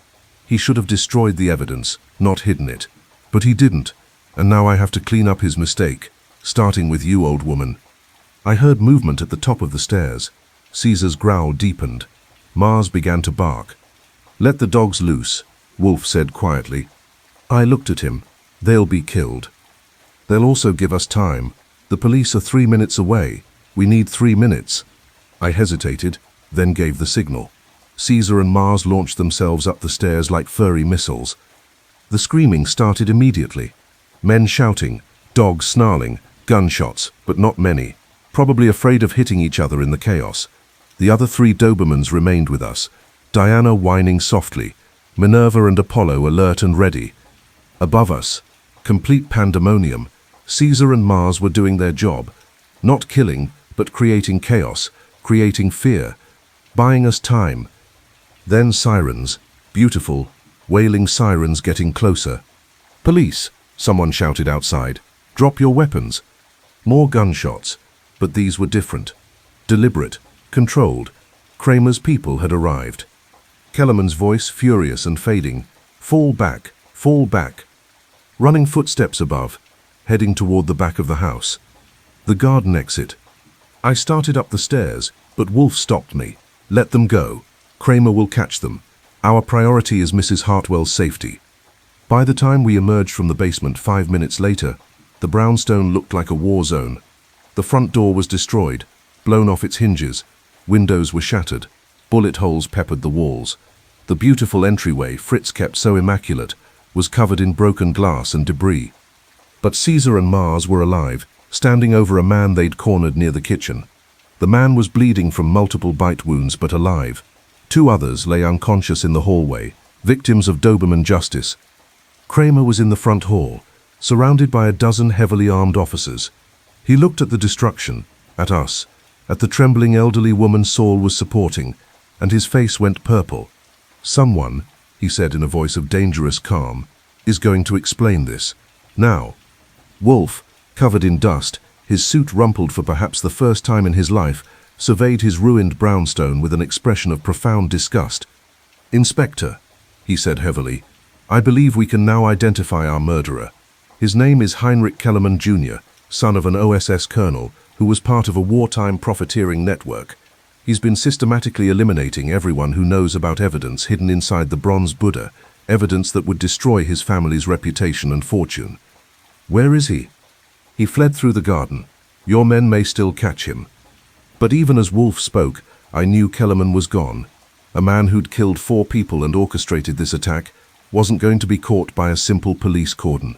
He was already disappearing into the New York night, already planning his next move. "We have witnesses," Kramer said, gesturing to the captured men. "We'll get information from them." "They won't talk," Saul said quietly. "Professional mercenaries. They'll lawyer up and say nothing." Mrs. Hartwell spoke up, her voice stronger now. "I'll testify. About Thomas, about the network, about what Kellerman wanted from me. It won't be enough to convict him of murder, but it's a start." Wolfe nodded slowly. "And we have the Buddha. If we can open it, retrieve the evidence inside, we'll have proof of the original conspiracy. That, combined with Mrs. Hartwell's testimony about Kellerman's attempted kidnapping, should be sufficient." "There's one problem," I said. "We need all 5 parts of the sequence to open the Buddha. Kellerman has 4, Mrs. Hartwell has 1. Unless we can get Kellerman to reveal what he knows, we're stuck." Kramer looked around at the devastation. "For now, I'm taking Mrs. Hartwell into protective custody. Full security, secret location, the works.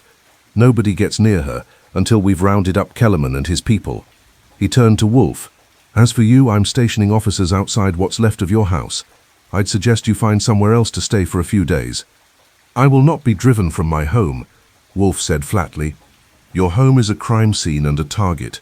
Don't be stubborn." "I am always stubborn. It's one of my defining characteristics." They argued for another 10 minutes, but in the end, Wolfe prevailed. We would stay in the Brownstone, repairs would begin immediately, and life would return to normal as quickly as possible. But as I surveyed the damage, the shattered door, the broken windows, the bullet holes, the blood, I knew nothing would be normal again until we caught Kellerman and unlocked the Buddha's secret. The curse had come to our home, and it wasn't finished with us yet. Friday morning dawned grey and cold, with frost etching patterns on what remained of our windows. I woke at 6 a.m. to the sound of hammering. The emergency repair crew Fritz had somehow summoned in the middle of the night was already at work on the front door. I found Wolfe in the office, an unprecedented sight at this hour. He should have been in the plant rooms with Theodore, tending his orchids, maintaining the sacred routine that had governed his life for decades. Instead, he sat behind his desk, still wearing yesterday's rumpled suit, looking like he hadn't slept at all. The 5 Dobermans were arranged around him in a protective formation that had become their default since the attack. Caesar sat at attention beside the desk. Mars blocked the doorway.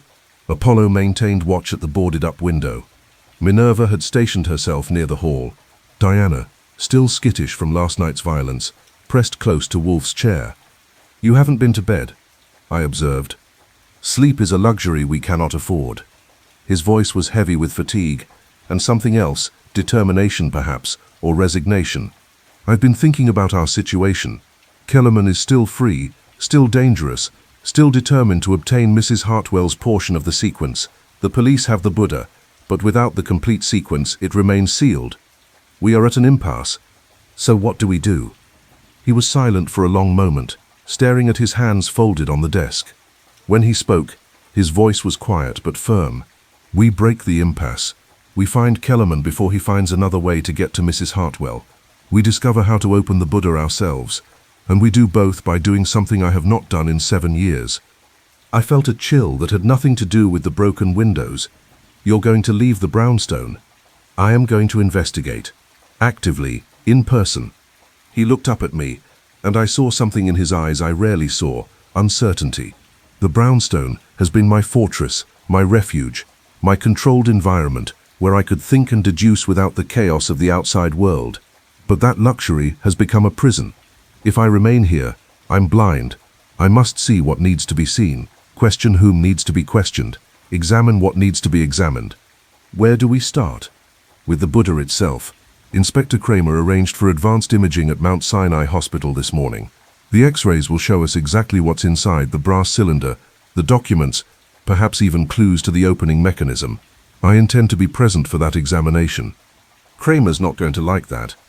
Inspector Kramer will tolerate it because I will make it clear that my cooperation is contingent on my presence. I've solved 3 of his murders, or rather 4, counting Dr. Cordell. He needs my insight more than he needs his pride. Wolfe stood, a decisive movement. Tell Fritz to prepare traveling clothes for both of us. Warm coats, we may be out for several hours. And prepare the car. We leave in 1 hour. I went to find Fritz, who was in the kitchen directing the repair crew with the precision of a field marshal. When I told him Wolfe was leaving the Brownstone, his face showed the same shock I felt. Leaving? Mr. Wolfe? To go where? Hospital first. Then who knows where the case takes us. He wants traveling clothes ready in an hour. Fritz's professional composure cracked slightly. Archie, in all my years with Mr. Wolfe, I have seen him leave this house perhaps a dozen times, and never willingly. If he is doing this, the situation must be grave indeed. 4 people are dead, Fritz. A 5th was nearly kidnapped from under our noses. Our home was attacked. Yeah, I'd say it's grave. Then I will prepare everything. But Archie, he gripped my arm. Keep him safe. The world outside this Brownstone is not kind to a man of Mr. Wolfe's particular requirements. An hour later, Wolfe descended the stairs dressed in a dark overcoat that made him look like a mobile mountain, a broad-brimmed hat, and carrying his walking stick, a stout piece of oak that could serve as a weapon if necessary. The 5 Dobermans surrounded him immediately, and I realized with a start that they were coming too. The dogs, I asked. Caesar, Mars and Apollo will accompany us. Minerva and Diana will remain here with Fritz to protect the house. He looked at me. Is the car ready? Ready and running. Heat's on full blast. The way you like it. We made an unusual procession out to the car. Wolfe moving with deliberate slowness, the 3 Dobermans flanking him like a royal guard, me bringing up the rear with my hand near my gun. The repair crew stopped work to stare. A few pedestrians on the sidewalk gave us a wide berth. Getting Wolfe into the car was a production. He was a 1/7 of a ton, and his relationship with automobiles was adversarial at best. But finally, he was settled in the back seat, Caesar and Mars on either side of him, Apollo in the front passenger seat beside me. Mount Sinai Hospital, Wolfe said, and Archie, try not to kill us on the way. I'll do my best. The drive across town was tense. Wolfe gripped the armrest with one hand and kept the other on Caesar's head, as if the dog's presence was the only thing keeping him from demanding we turn back. The Dobermans were alert but calm, their training holding even in the unfamiliar environment of a moving vehicle. We arrived at Mount Sinai at 8:47 a.m. Inspector Kramer was waiting in the lobby, looking like he'd had about as much sleep as Wolfe, which is to say none. Wolfe, he grunted by way of greeting. Then he noticed the dogs. You brought the dogs. They go where I go. They are trained, obedient, and currently more trustworthy than most humans in this affair. Kramer looked like he wanted to argue, but fatigue and pragmatism won out. Fine. But they stay controlled. We're going to radiology, 3rd floor. Dr. Vollmer's waiting with the imaging team. The hospital corridors were quiet at this hour. Shift change. The lull between night emergencies and morning procedures. We took a service elevator to avoid disturbing patients, and even so we drew stairs. A 300-pound man in an overcoat, 3 Dobermans, a rumpled detective with a cigar, and me. We were quite a sight. Dr. Vollmer met us in the radiology department, looking tired but excited. Mr. Wolfe, I'm glad you're here. We've been preparing the equipment for optimal imaging. The Buddha arrived from evidence lockup 20 minutes ago, under armed guard. He led us to a specialized imaging room where the bronze Buddha sat on a motorized table, looking serene and ancient, and utterly indifferent to its role in 4 murders and an assault on a brownstone. 2 technicians were positioning equipment around it, a massive CT scanner capable of producing 3-dimensional images with extraordinary detail. We'll be able to see everything inside, Dr. Vollmer explained. The brass cylinder, its contents, the internal structure. If there's a mechanism for opening it, the imaging should reveal it. Wolfe approached the Buddha slowly, the dog staying close. He didn't touch it. The surface was still contaminated with traces of poison, but he studied it with an intensity that made everyone in the room go quiet. "The seam," he murmured. "Show me where the 2 halves were joined." Dr. Vollmer indicated a barely visible line running horizontally around the Buddha's middle, concealed by the folds of the bronze robe. "Here." The casting was exceptional. The join is almost invisible. Without modern imaging, you'd never know it was hollow. And the opening mechanism? That's what we're hoping to discover. He gestured to the technicians. "Let's begin." They ran the Buddha through the scanner multiple times, each pass revealing new layers of detail. The images appeared on monitors, cross-sections, rotations, 3-dimensional reconstructions, and slowly, the Buddha's secrets began to emerge. The brass cylinder was clearly visible, about 10 inches long and 2 inches in diameter, suspended inside the bronze shell by some kind of framework. Inside the cylinder, tightly rolled, were what appeared to be papers or documents. The shadows suggested multiple sheets, carefully preserved. "There," Wolfe said, pointing to one of the images, "those irregularities in the bronze. 5 of them, positioned around the Buddha's surface." Dr. Vollmer zoomed in.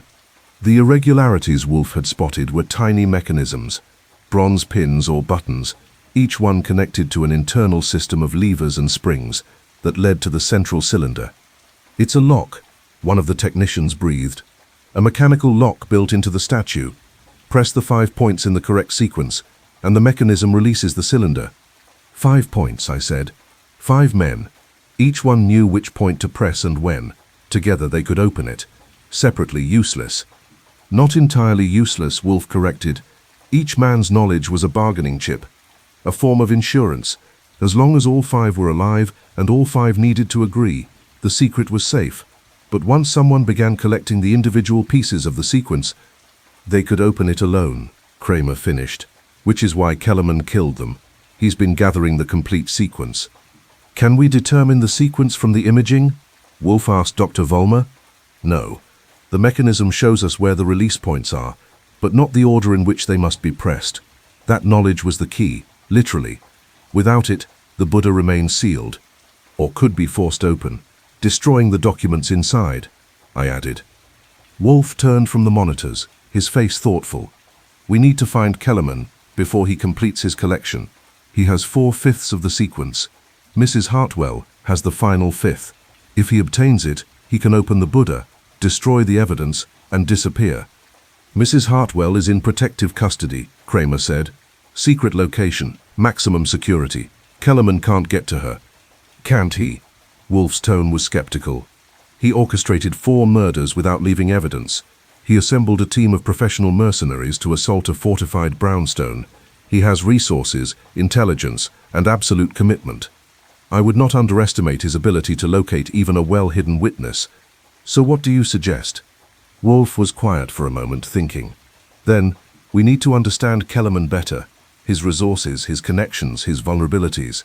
He is the son of Colonel Heinrich Kellerman, OSS. That means there are records, military files, intelligence archives, perhaps even living people who knew the colonel and might know the son. Military records from 1945. Kramer shook his head. "That'll take days to access, even with federal cooperation."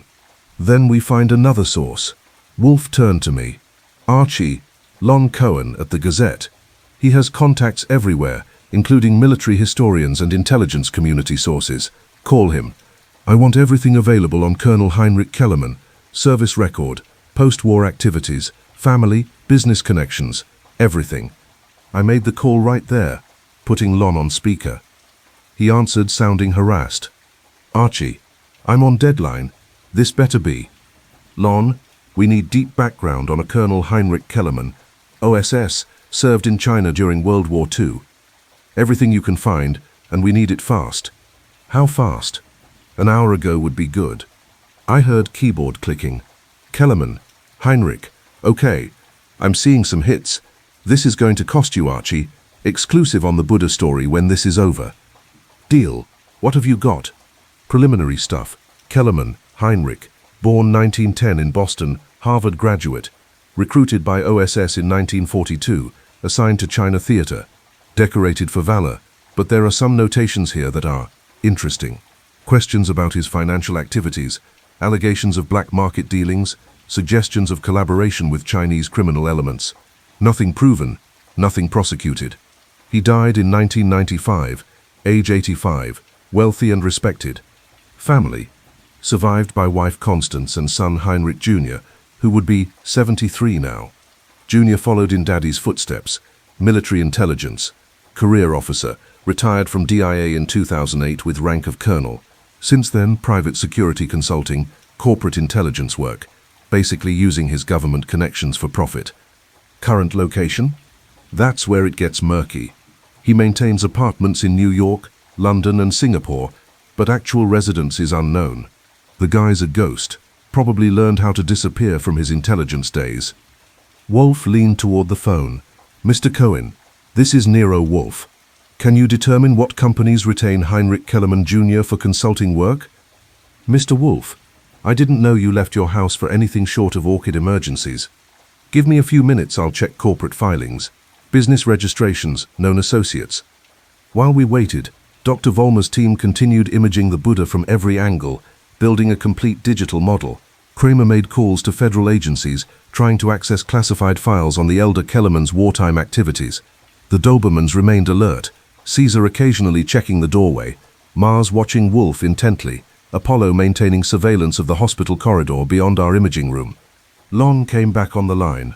Okay, I've got companies. Kellerman Jr. has consulted for at least a dozen firms in the past 5 years. Most are security-related, corporate intelligence, that kind of thing. But there's one that's interesting. Transcontinental Acquisitions, a private equity firm specializing in Asian markets. They acquire companies, break them up, sell the assets. Very aggressive, very successful, very secretive. Why is that interesting? I asked. Because one of their major acquisitions in the past year was Pacific Heritage Imports, the parent company of the shop where Lawrence Pemberton bought the Buddha. They bought the company 3 months ago, installed new management, and have been systematically reviewing all past transactions. Wolfe's eyes narrowed. They were looking for the Buddha, searching transaction records, identifying the buyer, tracking the artifact's location. It's how Kellerman found Pemberton, I said. He used corporate acquisition as cover for hunting down the Buddha. What else has Transcontinental acquired? Wolfe asked. More keyboard clicking from Lon's end. Let's see. Over the past year, they've purchased an antiquities auction house in London, 2 galleries in Singapore, a museum consulting firm in Paris, a private collection management company in San Francisco. The San Francisco company, Kramer interrupted. What's the name? Heritage Asset Management. They handle collection management for wealthy private collectors. Their client list is confidential, but I'd bet good money Lawrence Pemberton was on it. They were tracking the Buddha through multiple channels, Wolfe said. Acquisitions, auction records, collection management services. Kellerman spent years building a network that would allow him to locate the artifact, no matter where it surfaced. And once he found it, I added, he started eliminating everyone who knew about it, or might open it. Kramer's phone rang. He answered, listened for 30 seconds, and his face went pale. When? How? He listened more, then hung up with careful precision that suggested he was suppressing rage. Mrs. Hartwell is gone. Gone? Wolfe's voice was sharp. Explain. 15 minutes ago, at the safe house, 2 guards were incapacitated, drugged, we think. Mrs. Hartwell was taken. No sign of forced entry, no evidence of struggle, professional extraction. Kellerman, I said. He found her. How? We had her in a location known to only 6 people, all trusted officers. The guards were handpicked. The address was never written down. never transmitted electronically. Yet he found her, Wolfe said grimly, because Heinrich Kellerman Jr. spent 30 years in military intelligence learning exactly how to extract information, track targets, and execute operations that leave no trace. Your precautions were thorough, Inspector, but they were conventional. Kellerman is anything but conventional. If he has Mrs. Hartwell, I said, he can get the final piece of the sequence, torture it out of her, if necessary. Then he can open the Buddha, destroy the evidence, and kill her to eliminate the last witness. We have to find him, Kramer said. But where? We don't know where he's based, where he'd take her, where he'd... Yes, we do, Wolfe interrupted. He'd been staring at the Buddha on the imaging table, but now he turned to face us. He'll take her to the Buddha. He needs both, the artifact and the knowledge to complete his plan. He won't risk transporting the Buddha from police custody, and he can't access it in the evidence facility. So he'll bring Mrs. Hartwell here, to this hospital, to this very room where the Buddha sits unguarded, except for 2 police officers outside. Kramer's eyes widened. You think he'll attack the hospital? I think he's already here, watching, waiting for his moment. He knew we would image the Buddha, knew it would be brought out of the evidence facility, knew it would be vulnerable during transport and examination. This is his opportunity, the only time the Buddha will be accessible outside of maximum security. As if to punctuate Wolfe's words, the lights went out. Not just in our room, throughout the entire floor, maybe the entire hospital. Emergency lighting kicked in after 3 seconds, casting everything in dim red. Lockdown, Kramer shouted into his radio. All units lock down the radiology department. Possible hostile. The door burst open. 2 figures in hospital scrubs, faces covered with surgical masks, weapons drawn. Behind them, more figures, moving with military precision. Caesar launched himself at the first figure with a snarl that echoed off the walls. Mars went for the second. Apollo positioned himself between the attackers and Wolfe, teeth bared. Gunshots, but muffled, suppressors keeping the noise down. A dart hit Caesar in the shoulder. He stumbled but kept fighting. Tranquilizers, not bullets. They wanted us alive, or at least some of us. I drew my gun and fired, aiming for legs. The closest attacker went down, but more were coming through the door, and we were trapped in a room with 1 exit and no cover. Kramer was shouting into his radio. Dr. Vollmer and his technicians had dropped behind the imaging equipment. The Buddha sat on its table, serene and oblivious, while chaos erupted around it. Then a voice, cultured and calm, from the hallway. Enough. Hold your fire. Heinrich Kellerman Jr. stepped through the doorway. In person, he was even more impressive than his photograph suggested. Tall, silver-haired, carrying himself with absolute confidence. He wore an expensive suit under a white hospital coat. In his hand was a gun, pointed not at us, but at someone behind him. Josephine Hartwell, pale and trembling, a bruise darkening on her cheek. Mr. Wolfe, Kellerman said pleasantly, how convenient that you're here. It saves me the trouble of finding you later. Now I believe we can conclude this affair with minimal further violence. Here is what will happen. Mrs. Hartwell will tell me her portion of the sequence. I will use it, along with the 4 portions I've already obtained, to open the Buddha. I will retrieve the evidence and destroy it. Then I will leave, and all of you will live. Resist, and everyone dies, starting with this old woman. Wolfe, still standing near the imaging table with Apollo pressed against his legs, regarded Kellerman with an expression of profound disgust. You've killed 4 people to protect your father's reputation. How many more deaths will it take before you're satisfied? As many as necessary. My father built an empire on what he did in China. My family's wealth, position, influence, all of it traces back to those wartime activities. I will not allow 80 years of success to be destroyed by ancient evidence in a bronze statue. The evidence will come out eventually, Kramer said. We know what's inside. We know what your father did. You know nothing. You have theories, rumors, the confused testimony of a 93-year-old woman. Without the physical evidence, you have nothing that will stand up in court, nothing that will survive my lawyers, nothing that will damage my family. He pressed the gun against Mrs. Hartwell's temple. Now, the sequence. Your portion, Mrs. Hartwell. Tell me. She was crying, trembling, but her voice when she spoke was surprisingly steady. Thomas told me, the 5th point.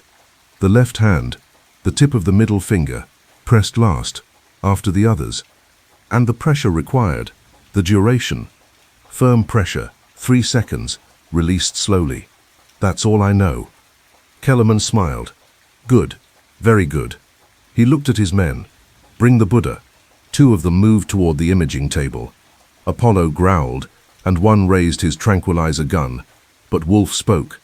Apollo, stand down. The Doberman reluctantly backed away, joining Caesar and Mars, both of whom were struggling against the tranquilizers in their systems. The men lifted the Buddha carefully, using thick gloves, and brought it to Kellerman.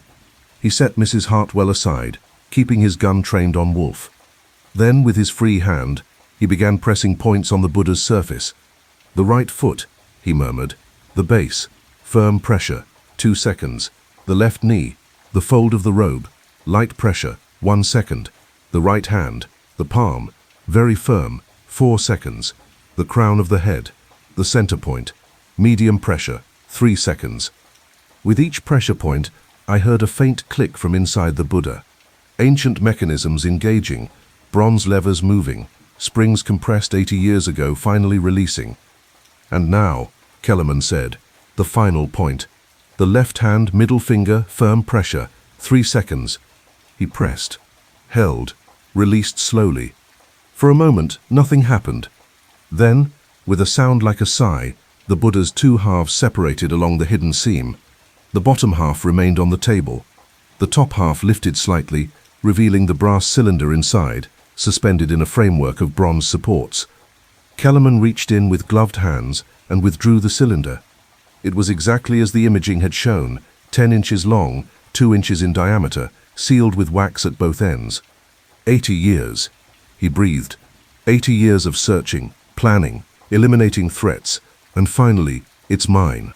You haven't won yet, Wolfe said quietly. The police will track you. Federal agencies will investigate. Your father's crimes will be exposed even without the physical evidence. Perhaps, but I'll be long gone by then, enjoying my fortune in a country without extradition. And the evidence, he held up the cylinder, will be ashes. He turned to leave, gesturing for his men to follow. But as he moved toward the door, Wolfe spoke again. Colonel Kellerman, one question before you go. How did you find the Buddha initially? It had been lost for decades. What led you to it? Kellerman paused, and I saw pride flicker across his face. The pride of a man who'd accomplished something difficult and wanted credit for it. My father's papers. He kept meticulous records, including the artifact's description and the names of everyone who'd touched it. I spent years tracking the chain of possession. When it finally surfaced in Hong Kong, I was ready. And the deaths? Pemberton, Aldridge, Whitmore, Dr. Cordell? No remorse? They were obstacles.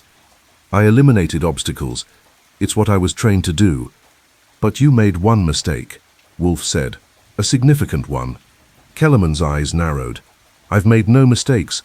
On the contrary, you assumed that the 5 conspirators would have hidden only incriminating evidence in the Buddha. You never considered that they might have hidden something else as well. Something valuable, something worth protecting. What are you talking about? Wolfe gestured to the imaging monitors, still displaying the scans of the Buddha's interior. Dr. Vollmer, please show Colonel Kellerman image sequence 47 to B. Dr. Vollmer, understanding immediately, brought up a specific cross-section. It showed the brass cylinder, the documents inside, and something else. A second, smaller cylinder, hidden within the first, visible only in the most detailed imaging. A second compartment, Wolfe explained, containing not just evidence of crimes, but also a portion of the profits from those crimes. Gold certificates, I suspect. Perhaps diamonds or other portable wealth. Your father and his associates didn't just document their conspiracy. They created a treasure vault, insurance against future poverty or persecution. Kellerman stared at the image, his face unreadable. The opening sequence you just used, Wolfe continued, only accesses the outer cylinder. The inner vault requires a different sequence, one that Mrs. Hartwell doesn't know, that perhaps none of the conspirators' descendants know. You've obtained evidence you plan to destroy, yes, but you've also revealed the existence of wealth you cannot access. You're lying, trying to stall. Am I? Open the cylinder. See for yourself, but do it carefully. According to Dr. Vollmer's analysis, The inner compartment is booby-trapped. Open it incorrectly, and the contents, both evidence and treasure, will be destroyed. I watched Kellerman's face, saw the calculation behind his eyes. He was weighing Wolfe's words against his need to escape, greed against caution. And in that moment of hesitation, Kramer's backup arrived. The hospital's emergency power had been restored. The lockdown had been lifted, and a dozen heavily armed police officers poured through the door, weapons drawn. "Drop the gun. Drop it now." Kellerman's men immediately surrendered. They were professionals, and professionals knew when the game was up. But Kellerman himself stood frozen, the brass cylinder in one hand, his gun in the other, staring at the Buddha as if it held the answers to all his questions. "It's over, Kellerman," Kramer said. "Put down the weapon." Slowly, very slowly, Kellerman set down the gun. He placed the brass cylinder carefully on the imaging table, and when he looked at Wolfe, there was something almost like respect in his eyes. Was there really a second compartment? Wolfe's expression was inscrutable. "Perhaps. Or perhaps I merely gave you a reason to hesitate long enough for the police to arrive. We'll discover the truth when Dr. Vollmer opens the cylinder properly, with the appropriate safeguards, and in the presence of federal archivists." Kellerman actually smiled. "Brilliant. You stopped me with the possibility of treasure I might never possess. My father would have appreciated the irony." As the police led him away, Mrs. Hartwell approached Wolfe. Tears were streaming down her face, but she was smiling. "Thank you. Thomas would have wanted this. The truth revealed, the evidence preserved, justice done after 80 years. Justice is a luxury history rarely affords," Wolfe replied gently, "but occasionally it arrives nevertheless." The brass cylinder was secured as evidence. The Buddha was returned to its protective crate, and Nero Wolfe, who hadn't left his brownstone in 7 years, walked out of Mount Sinai Hospital into the cold October morning, 3 Dobermans at his side, looking like a man who'd just fought and won a war. The ride back to the brownstone was quiet. Wolfe sat in the back seat with Caesar and Mars, both dogs still groggy from the tranquilizers but recovering. Apollo rode up front with me, his head on a swivel, alert for any threat. The morning traffic was thick, giving me plenty of time to think about what we'd witnessed. "There was no second compartment, was there?" I asked. Wolfe was silent for a moment. Then, "Dr. Vollmer and I discussed the possibility while you were calling Mr. Cohen.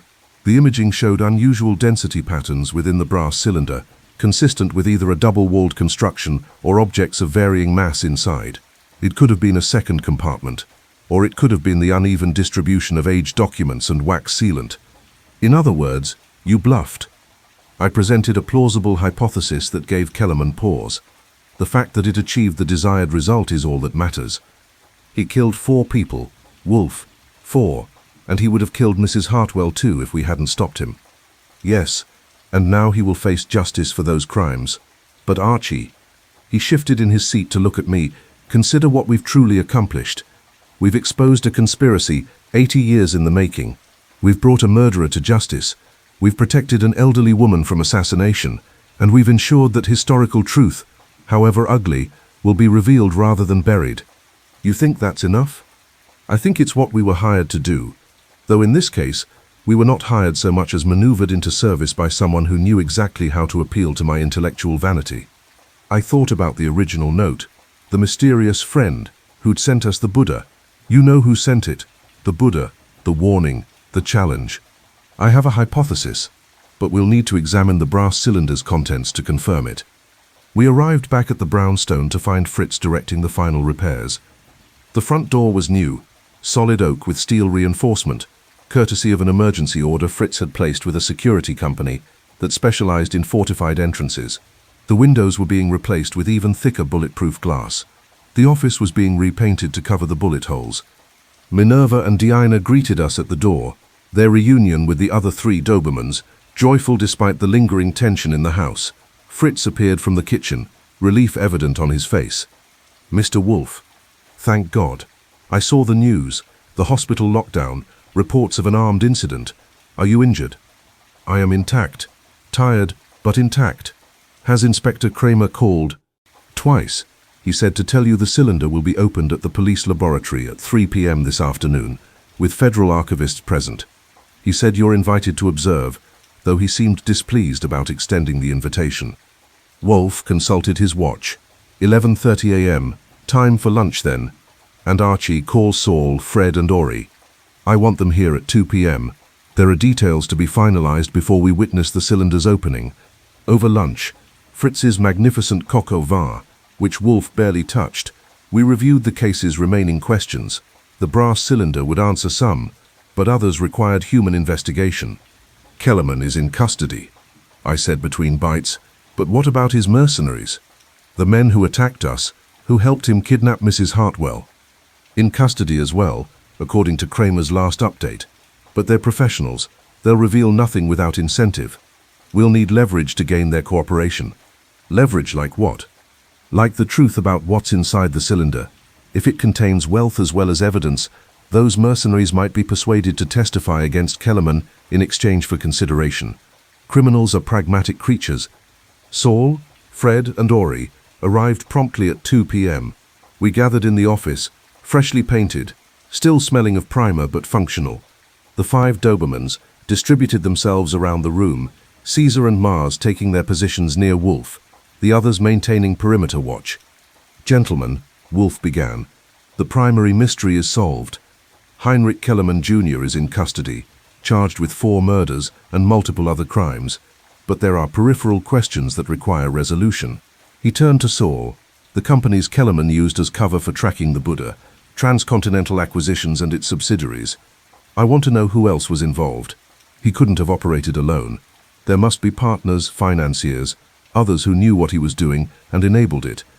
I'll dig into corporate records, financial transactions, board memberships, Saul said. Fred, I want you to investigate Colonel Heinrich Kellerman Sr.'s post-war activities, how he built his fortune, what businesses he established, whether any of them still exist. If there are living associates who remember the Colonel, find them. On it, boss. Ori, focus on the victims. Pemberton, Aldridge, Whitmore, Dr. Cordell. Each one had families, friends, colleagues. Some of them may have been contacted by Kellerman or his agents before the murders. I want to know what questions were asked, what pressure was applied, whether there are other potential witnesses we haven't identified. After they left, I turned to Wolfe. What are you expecting to find in that cylinder? Evidence of wartime profiteering, certainly. Documents detailing the network's activities, names, dates, transactions, perhaps photographs, financial records, correspondence. Enough to destroy reputations, if those reputations haven't already been destroyed by the passage of time. And the treasure you mentioned? If it exists, it will complicate matters considerably. Wealth creates competing claims. The federal government will want it. The Chinese government may demand its return. The victims' families might sue for damages. It will be a legal morass. But you don't really care about that. No, I care about the intellectual puzzle. Why send the Buddha to me? Why frame the challenge as preventing a 4th death when the sender must have known Kellerman was the killer? What was the true purpose of involving me in this affair? At 2:45 p.m., we departed for the police laboratory. Wolfe had dressed in his best suit, a concession to the importance of the occasion. The 3 Dobermans accompanied us again, Caesar, Mars and Apollo forming their protective triangle around Wolfe as we walked to the car. The police laboratory was in a converted warehouse in Brooklyn, all concrete and fluorescent lights and the smell of chemicals. Kramer met us at the entrance, looking like he'd aged 5 years in the past 2 days. Wolfe, Goodwin, and the dogs, of course. He didn't sound pleased, but he didn't object either. The federal archivists are already here. State Department sent someone too. And he hesitated. There's someone else who insisted on being present, someone I couldn't refuse. Who? You'll see. He led us through security to a large examination room. The brass cylinder sat on a stainless steel table, surrounded by cameras, recording equipment, and a team of specialists in white coats. Dr. Vollmer was there overseeing the technical aspects. 2 federal archivists, grey-suited, serious-faced, stood ready with acid-free storage materials and documentation equipment. And sitting in a chair at the back of the room, ancient and dignified and very much alive, was someone I recognized from photographs Lon Cohen had sent. Mrs. Constance Kellerman, Heinrich Kellerman Sr.'s widow, 95 years old, white-haired, imperious as a queen. "Mr. Wolfe," she said in a voice like old silk, "I've been waiting for you." Wolfe stopped, studied her for a long moment, then nodded slowly. "Mrs. Kellerman, or should I say the friend who sent me the Buddha." She smiled, expression of satisfaction and vindication. "You knew." I suspected. The note was too precise, too knowledgeable about my methods and motivations. It had to come from someone who understood both the Buddha's history and my psychology, someone who wanted the truth revealed but couldn't do it directly, someone with everything to gain from exposure but everything to lose from being its source. "My husband's crimes have poisoned my entire life," she said quietly. "His wealth built our family, but it was blood money, war profiteering, collaboration, betrayal. I learned about it all after he died. I found his papers, his confession, his pathetic attempts to justify what he'd done, and I knew that as long as that evidence remained hidden, his sins would remain hidden too." "But you couldn't reveal it yourself," I said. "Your family, your social position, your wealth, all of it depended on maintaining the fiction of your husband's honor." "Exactly. So I waited. I watched. And when my son began his murderous campaign to protect his father's reputation, I knew I had to act. I couldn't stop Heinrich Jr. directly. He's too clever, too ruthless. But I could ensure the truth came out eventually. I could send the Buddha to someone brilliant enough to solve the mystery, and brave enough to face the consequences." "You sent it to me," Wolfe said, "knowing I would investigate, knowing your son would escalate his killing to stop me, knowing that escalation would eventually lead to his capture. I sent it to you because you were the only one I trusted to see past the superstition, to understand the human motivations, to bring my son to justice without destroying the innocent people caught in his web." She looked at him with eyes that held both sorrow and steel. "I sacrificed my son to atone for my husband's sins. Tell me, Mr. Wolfe, was I wrong to do so?" Wolfe was quiet for a moment. "Then you placed lives at risk, including mine. You manipulated events from the shadows, rather than taking direct action. You chose the path of greatest intellectual elegance, rather than simple moral courage. Yes, just as you would have done, in my position." He actually smiled, a thin expression without humor, perhaps, which is why I cannot condemn your methods, even as I deplore their necessity. He gestured to the cylinder. "Shall we see what 80 years of secrets look like?" Dr. Vollmer approached the cylinder with specialized tools. "The wax seals are intact. I'll remove them carefully to preserve any forensic evidence." He worked with precision, heating the ancient wax gently until it softened, then peeling it away in intact pieces. The federal archivist documented every step, photographing from multiple angles, recording temperatures and conditions. Finally, the seals were removed. Dr. Vollmer carefully unscrewed the cylinder's end cap, bronze threads that had been sealed for 8 decades. The cap came free with a soft sound. He tilted the cylinder, and its contents slid out onto a tray lined with archival paper. Documents. Dozens of them, some typed on onion skin paper, others handwritten in neat cursive. Photographs, black and white, showing men in military uniforms, Chinese collaborators, stacks of supplies, ledgers recording transactions in multiple currencies, letters on official army stationery, a map of China with routes marked in red ink. And underneath it all, wrapped in silk that had somehow survived 80 years, a smaller bundle. Dr. Vollmer opened it carefully. Inside were bearer bonds, issued by the U.S. Treasury in 1945, payable to whoever possessed them. The denomination on each bond was $10,000. There were 50 of them. $500,000, one of the federal archivists breathed. In 1945 money, worth maybe 8 or 10 million today. The treasure was real, I said, looking at Wolfe.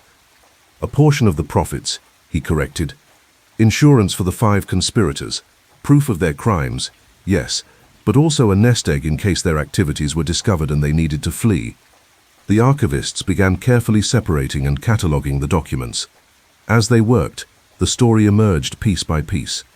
Colonel Heinrich Kellerman and his 4 partners, Captain Thomas Hartwell, Major Robert Whitmore, Gerald's father, Lieutenant James Chen, and Sergeant Peter Morrison, had created an intricate network during the final years of World War II. They'd sold weapons to Chinese warlords, traded intelligence to the highest bidder, facilitated the smuggling of art and antiquities from occupied territories. They'd made fortunes while soldiers died. The documents detailed everything: Names, dates, transactions, profits. The photographs showed meetings between American officers and known criminals, weapons transfers, crates of looted art being loaded onto American transports. "This is devastating," one of the State Department representatives said. "If this becomes public, it'll damage US-China relations, tarnish the reputation of the OSS, raise questions about how many other such networks operated during the war. It will also bring closure to families who lost art and wealth to wartime looting," Mrs. Kellerman said sharply. "It will reveal truth that has been buried for 80 years. That matters more than diplomatic convenience." As the archivists worked, I noticed something odd about the photographs. In several of them, someone had used a pen to mark certain faces, small dots, barely visible, but definitely deliberate. "Dr. Vollmer," I said, "can you look at these photos under magnification?" He did, focusing on the marked faces. There are annotations, written in tiny script next to each mark. Names, I think. He brought up the magnification on a screen.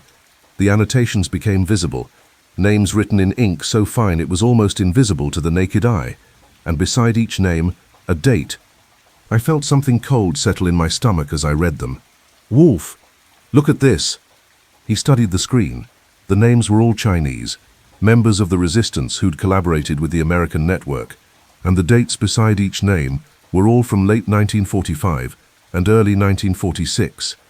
"Death dates," Wolfe murmured. "The 5 conspirators eliminated their Chinese partners after the war. Everyone who could testify against them was murdered." "That's why they needed the documents," I said, "insurance against each other. If one tried to eliminate the others, this evidence would surface, mutually assured destruction. But over time they died natural deaths," Wolfe continued, "and their secret died with them, until Kellerman Jr. learned of it and decided to ensure it stayed buried." We spent another hour examining the documents. The full scope of the conspiracy emerged, not just profiteering, but collaboration with the enemy, theft of cultural artifacts, murder of witnesses, corruption at the highest levels of military intelligence. Finally, Kramer called a halt. "This all goes to the federal prosecutors. They'll determine what gets released publicly, what stays classified, what leads to prosecutions, though most of the guilty are long dead." "What about the bonds?" I asked. "That's for the courts to decide. Could be claimed by the government, could go to the victims' families, could end up in legal limbo for years." Mrs. Kellerman stood, leaning heavily on her cane. "I don't want the money. Donate it to charity. Return it to China. Burn it for all I care. I only wanted the truth revealed, and that, at least, has been accomplished." She moved toward the door, then paused to look at Wolfe. "Thank you, Mr. Wolfe, for your brilliance, your courage, and your willingness to leave your comfortable fortress to pursue justice. My husband and son were both monsters, in their own ways, but at least now the world will know it." After she left, Kramer turned to Wolfe. "That woman sent you a cursed artifact, manipulated you into investigating, used you to catch her own son, and you're not even angry?" "I'm furious," Wolfe said mildly, "but I'm also impressed. She played a complex game with skill and precision. The fact that I dislike being manipulated doesn't negate my appreciation for superior strategy." "You're a strange man, Wolfe." "I'm a consistent man. I pursue truth wherever it leads and whoever delivers it to me." We left the laboratory as the archivists continued their work. The drive home was quiet again, but this time the silence felt different, not tense, but contemplative. The case was solved. The killer was caught. The truth was revealed. But there was still one piece missing, one question unanswered. I waited until we were back in the office. Wolfe settled in his chair, the 5 Dobermans distributed around the room in their protective formation. Before I asked it, "The 4th death. The note said we had 1 week to prevent it, but there was no 4th death, unless you count Kellerman himself, dying in prison eventually. Who was the intended target?" Wolfe was silent for a long moment. "Then the 4th death, Archie, was meant to be mine." I stared at him. "Yours?" "Consider the pattern. Pemberton, the collector who possessed the Buddha. Aldridge, the expert who could authenticate it. Whitmore, the original conspirator who could reveal the truth. Dr. Cordell, the curator who could trace its provenance. Each death eliminated someone who could expose the conspiracy. And you were the detective who could solve it, the one who could connect all the pieces and bring Kellerman to justice." Precisely. Kellerman's plan was to eliminate everyone connected to the Buddha, then disappear with the evidence destroyed. I was always meant to be part of that elimination. The challenge, the warning, the week-long deadline, it was all meant to draw me into the open, make me vulnerable, set me up for assassination. But Mrs. Kellerman's note changed that. She gave you advance warning, made you cautious, ensured you'd be prepared. She saved my life while using me as bait, a complicated gift. And you're okay with that? He considered the question seriously. I'm alive. The case is solved. Justice has been served. The fact that I was manipulated throughout is irritating, but not catastrophic. I suppose I must be satisfied with the outcome, if not the methodology. Fritz appeared in the doorway. Dinner is ready whenever you wish it, sir. Duck with cherry sauce, your favorite. We've already had. Wolfe paused, then smiled faintly.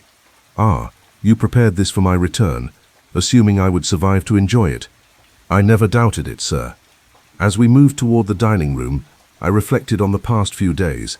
Wolfe had left his brownstone for the first time in 7 years. He'd faced professional killers, solved a conspiracy 80 years in the making, prevented further murders, and brought a killer to justice. And through it all, he'd been manipulated by a 95-year-old woman who wanted to atone for her husband's sins by sacrificing her son. The bronze Buddha sat in an evidence room somewhere, its secret finally revealed, its curse finally broken. But I suspected Nero Wolfe would be staying close to home for a while. Some curses, after all, taught you valuable lessons about the dangers of leaving your fortress. Friday evening settled over the brownstone like a familiar blanket. The repairs were complete. New door installed, windows replaced, bullet holes plastered and painted over. To an outside observer, nothing would suggest that 48 hours ago, armed mercenaries had breached our defenses and turned our home into a battlefield. But the scars remained, invisible but real. Fritz moved through the house with a wariness he'd never shown before, checking locks twice, testing the alarm system repeatedly. The 5 Dobermans maintained elevated alert status, Caesar taking it upon himself to patrol the first floor every hour. And Wolfe sat in his office, ostensibly reading a monograph on Cattleya hybridization, but I could see his mind was elsewhere. I was at my desk, typing up a comprehensive report of the case for our files, when the phone rang. Lon Cohen from the Gazette. Archie, I've got something. About Kellerman's corporate network, Transcontinental Acquisitions and its subsidiaries. You're going to want to hear this. I'm listening. I've been digging into the company's financials, board memberships, ownership structure. It's a maze of shell corporations and offshore accounts, but I finally traced the ultimate ownership. And here's the thing. Heinrich Kellerman Jr. doesn't own it. I sat up straighter. What? He's listed as a consultant, advisor, security director, but the actual owner, the person who controls the company, is someone else entirely, someone who's been very careful to stay out of sight. Who? I'm sending you a photo now. Check your email. I pulled up my email and opened Lon's message. The attached photograph showed a corporate filing from Singapore, dated 3 years ago. The listed owner of Transcontinental Acquisitions was a woman named Constance Chen Kellerman. Mrs. Kellerman. I felt the pieces shift in my mind, the pattern reforming into something darker and more complex. Lon, when was this company established? 1995, same year Colonel Kellerman died. The initial capitalization was $50 million, exactly the amount those bearer bonds would have been worth if sold at market value in 19... She used the conspiracy money to build the company. Looks like it. And here's the kicker. Every acquisition the company has made in the past 3 years has been related to tracking the Buddha. Art dealers, auction houses, collection management firms. She built a machine designed to find that artifact, and she used it while pretending to be a helpless old woman who just wanted the truth revealed. I thanked Lon and hung up, my mind racing. I looked at Wolfe, who'd set down his monograph, and was watching me with interest. Mrs. Kellerman owns Transcontinental Acquisitions, I said. The company her son used to track the Buddha. She built it using money from the original conspiracy, probably the bearer bonds we found in the cylinder. She's been orchestrating this entire affair from the beginning. Wolfe's expression was thoughtful, not from the beginning, but certainly from the moment she learned her son had discovered the Buddha's location and begun his campaign of murder. She couldn't stop him directly. He was too clever, too ruthless. But she could ensure his efforts would ultimately lead to his capture, and the truth's revelation. By sending the Buddha to you. By creating a challenge she knew you'd accept. By turning you into the weapon that would destroy her son. More than that. Wolfe stood and moved to the window, looking out at the darkening street. The 5 Dobermans immediately adjusted their positions, maintaining their protective formation around him. Consider the timeline carefully. The Buddha arrived here on Wednesday night. Kellerman attacked the Brownstone on Thursday night. In the space of 24 hours, events escalated from mysterious delivery to full-scale assault. Someone was pushing him, forcing him to act before he was ready. Precisely. Mrs. Kellerman knew her son was monitoring the Buddha's location. She knew that if it came into my possession, he would view me as a threat, someone who might solve the mystery before he could complete his plan. She used me as bait to draw him into premature action. But that means I stopped. The full implication hitting me. She knew he'd attack us. She knew we'd be in danger. She deliberately put our lives at risk. Yes, and she ensured we'd be prepared. The note warned us. The delivery pattern made us cautious. The involvement of the police provided protection. She arranged events so that we would survive Kellerman's assault and be positioned to capture him when he made his move at the hospital. I thought about Mrs. Kellerman sitting in that examination room, ancient and dignified, playing the role of grieving mother, sacrificing her son for moral principle. It was all an act. The sorrow, the regret, the noble atonement. She wanted her son caught, wanted the evidence revealed, wanted to destroy him. But why? Wolfe turned from the window. That's the question we haven't answered. Why would a mother orchestrate her son's destruction? Disgust at his murders, certainly. Desire to expose her husband's crimes, possibly. But there's something more, something personal, something we're missing. The phone rang again. This time it was Saul Panzer. Mr. Wolfe, I've completed the background check on Colonel Kellerman's post-war activities. I found something interesting in his will. He died in 1995, left the bulk of his estate to his son, but there's a codicil dated a week before his death. He left a separate trust of $5 million to someone named Elizabeth Chen Morrison. Wolfe's eyes narrowed.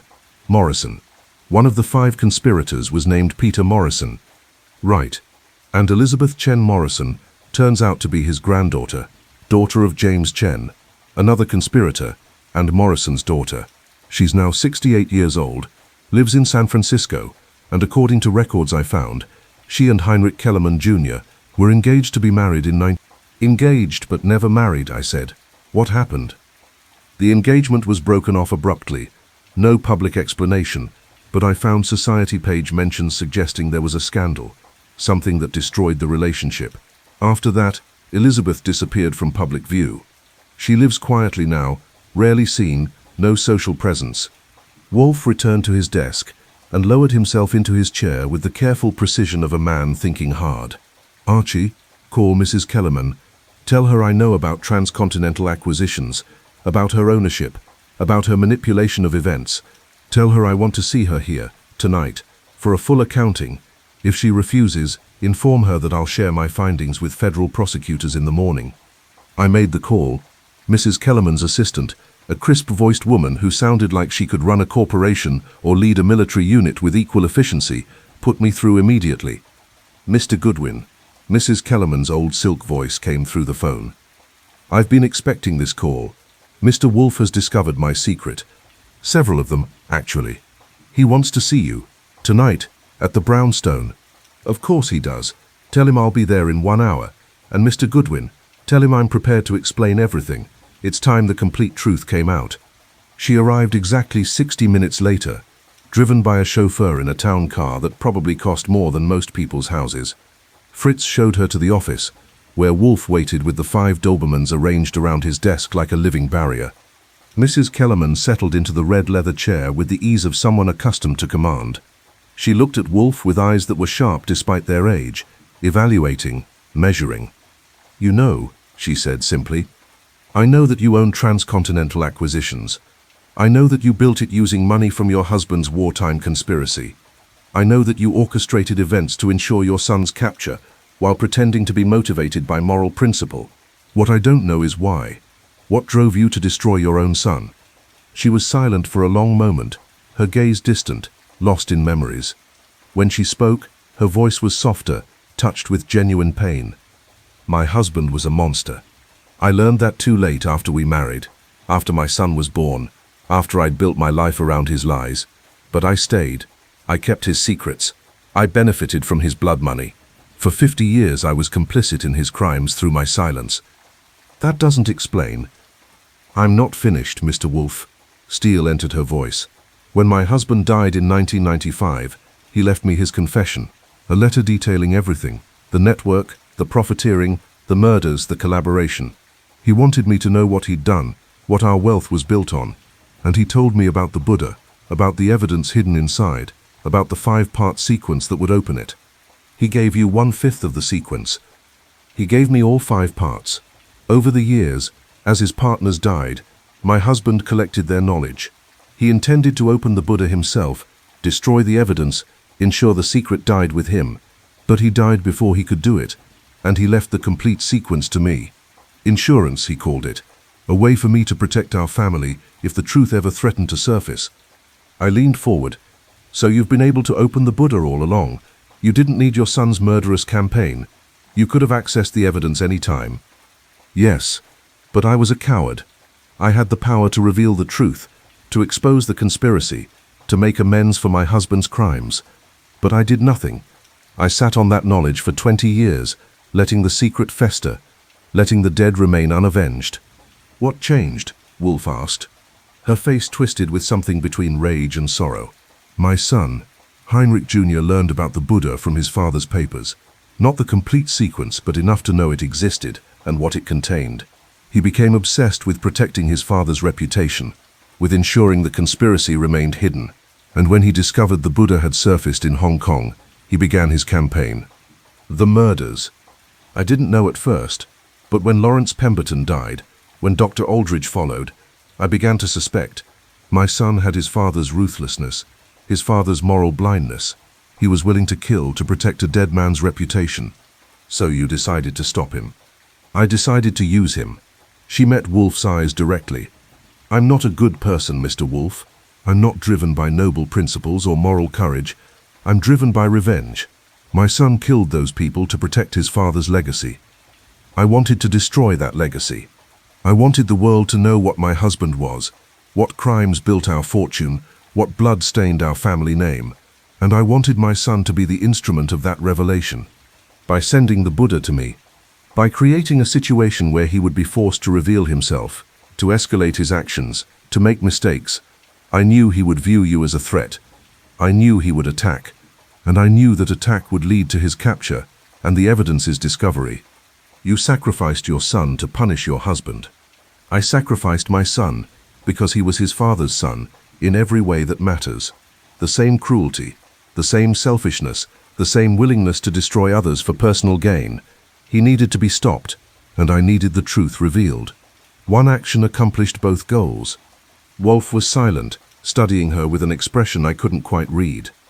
Finally, you used the bearer bonds to build transcontinental acquisitions. You spent 20 years creating a machine designed to track the Buddha.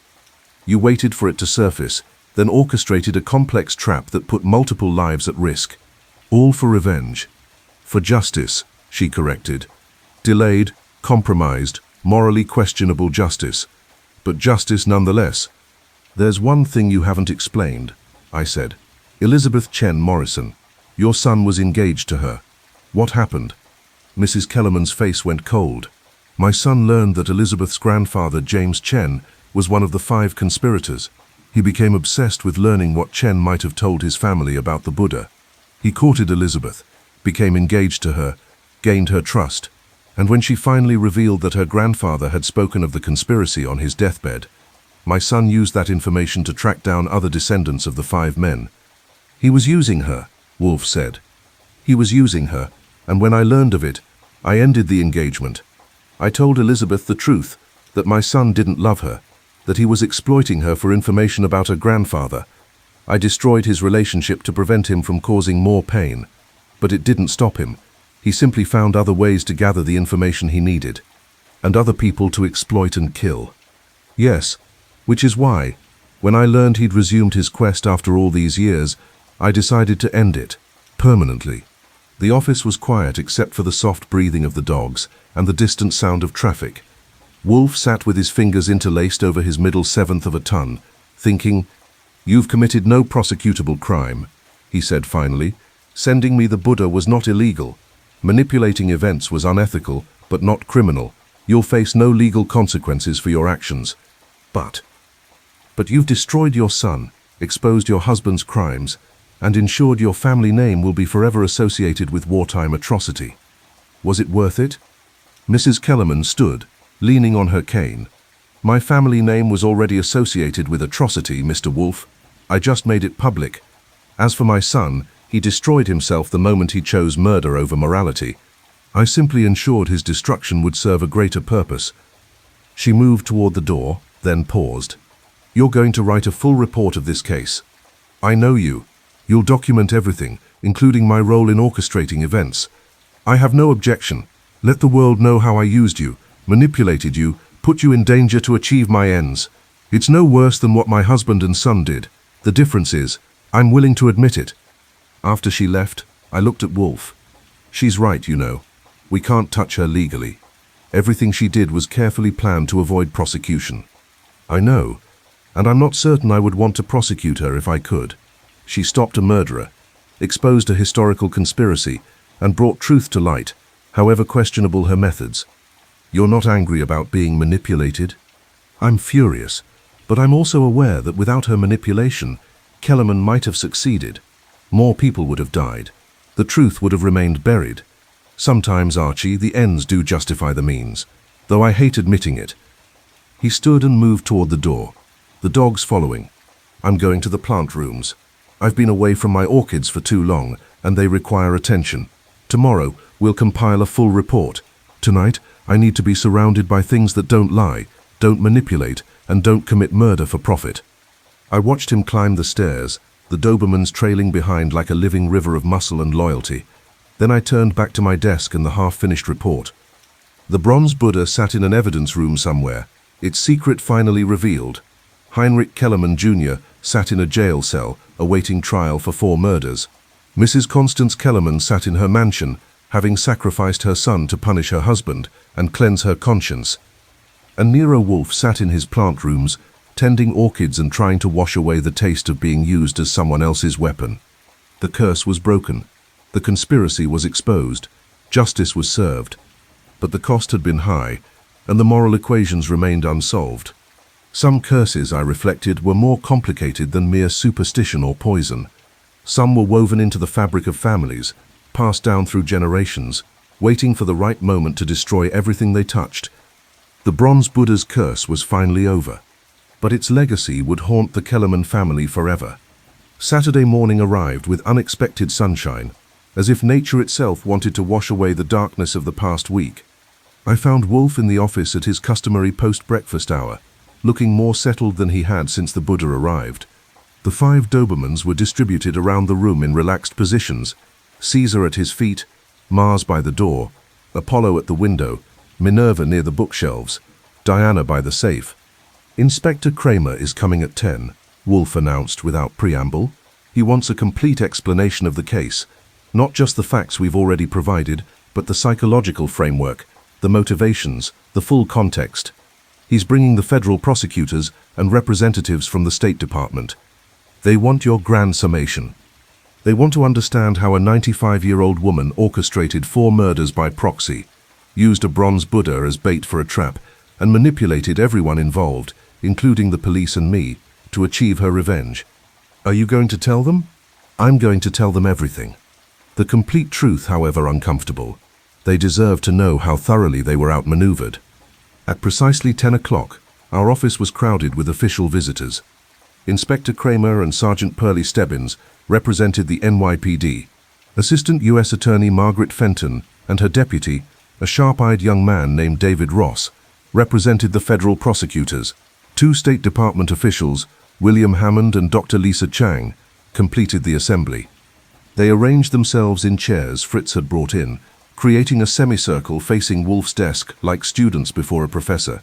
The 5 Dobermans adjusted their positions, maintaining watchful surveillance of all the visitors. Wolfe surveyed his audience with the expression of a man about to deliver a lecture on a subject he'd mastered completely. "Ladies and gentlemen," he began, "you've asked me to explain the Bronze Buddha case, how 4 people died, how a historical conspiracy was exposed, how a killer was captured. But to truly understand this case, we must begin not with recent events, but with events 80 years in the past." He settled more deeply into his chair, his fingers interlaced. In 1943, during World War II, 5 American servicemen in China created a conspiracy. Colonel Heinrich Kellerman, Captain Thomas Hartwell, Major Robert Whitmore, Lieutenant James Chen, and Sergeant Peter Morrison, all attached to OSS operations, used the chaos of war to enrich themselves. They sold weapons to warlords, traded intelligence to the highest bidder, facilitated the smuggling of art and antiquities. They made fortunes while soldiers died. "We know this from the documents," Kramer interjected. "What we don't know is—" "Patience, Inspector. Understanding requires context," Wolfe continued. "These 5 men were not mere opportunists. They were intelligent, organized, and acutely aware that their activities constituted treason. They knew that if discovered, they would face execution, so they created insurance." He gestured toward the window, where morning light streamed in. "They obtained a bronze Buddha, a genuine 6th century artifact stolen from a temple near Zhenjiang. They had it modified by a skilled craftsman, creating a hollow chamber within the bronze shell. Inside this chamber, they placed their insurance. Detailed documentation of their conspiracy, photographs, financial records, letters, evidence that would destroy them all if revealed." "Why keep evidence of their own crimes?" asked Margaret Fenton. "Because it ensured mutual loyalty. The Buddha could only be opened through a 5-part sequence. Each man knew 1/5 of the combination. This meant that no single conspirator could access the evidence alone, could not use it to blackmail the others, could not reveal it without exposing himself. It was mutually assured destruction, weaponized and sealed in bronze." Dr. Chang from State leaned forward. "And the Chinese collaborators, the resistance fighters who worked with them, murdered after the war, systematically eliminated to prevent testimony. The documents show this clearly, names and death dates carefully recorded. The 5 Americans protected themselves by killing everyone else who knew their secret." "Monsters," Pearlie Stebbins muttered. "Indeed, but clever monsters. After the war, they returned to America and built respectable lives on their blood money. Colonel Kellerman became a decorated veteran and successful businessman. The others similarly prospered. The Buddha, with its sealed evidence, was hidden away. Insurance none of them wanted to claim, but none dared destroy." Wolfe paused to drink beer from the glass at his elbow. "Over the decades, the 5 men died natural deaths. The conspiracy seemed to have died with them, but 2 factors changed everything. First, the Buddha surfaced in the Hong Kong art market 3 months ago. Second, Heinrich Kellerman Jr., the colonel's son, learned of its existence and understood what it contained. From his father's papers," I added. "Precisely. The colonel left his son a partial confession, enough to know about the conspiracy, enough to want to protect it, but not enough to open the Buddha independently. Young Kellerman had perhaps 3/5 of the sequence gathered from his father's papers and from other sources. He needed the complete sequence to access and destroy the evidence." Margaret Fenton consulted her notes. "So he began tracking the Buddha, using transcontinental acquisitions as cover, which he believed he controlled," Wolfe said. "But in reality, his mother owned the company. She had built it specifically to locate the Buddha when it surfaced. She knew her son would try to protect his father's legacy. She was preparing to destroy it." The room was silent, everyone absorbing this. "Let me reconstruct the sequence of events," Wolfe continued. 3 months ago, the Buddha appeared in Hong Kong. Young Kellerman, through his corporate network, traced its sale to Lawrence Pemberton. He visited Pemberton, demanded the Buddha, attempted to intimidate him into surrendering it. Pemberton refused and consulted experts to authenticate the piece and possibly open it. "Dr. Aldridge at Columbia," Kramer said. "Yes, Kellerman learned of this consultation and realized Aldridge might discover the opening mechanism. He poisoned the Buddha's surface with a sophisticated mixture of toxins, knowing Pemberton and Aldridge would handle it with bare hands during examination. Both died, apparently of natural causes, while the Buddha's curse provided supernatural cover." David Ross raised his hand. "But Gerald Whitmore died earlier, August 28th. He fell from his balcony before the Buddha was even found. Whitmore was the first victim because he was the greatest threat. He was Major Robert Whitmore's son. He knew his father's crimes intimately because the Major had confessed them on his deathbed. Whitmore had been carrying that burden for decades, and in his old age, he decided to make it right. He contacted journalists, spoke to descendants of the other conspirators, including Josephine Hartwell, and prepared to go public. I picked up the thread. Kellerman couldn't allow that. He visited Whitmore, tortured him for information about the Buddha and the opening sequence, then threw him from his balcony to make it look like suicide. Papers were stolen from Whitmore's apartment, Wolfe continued. Documents that revealed partial information about the sequence.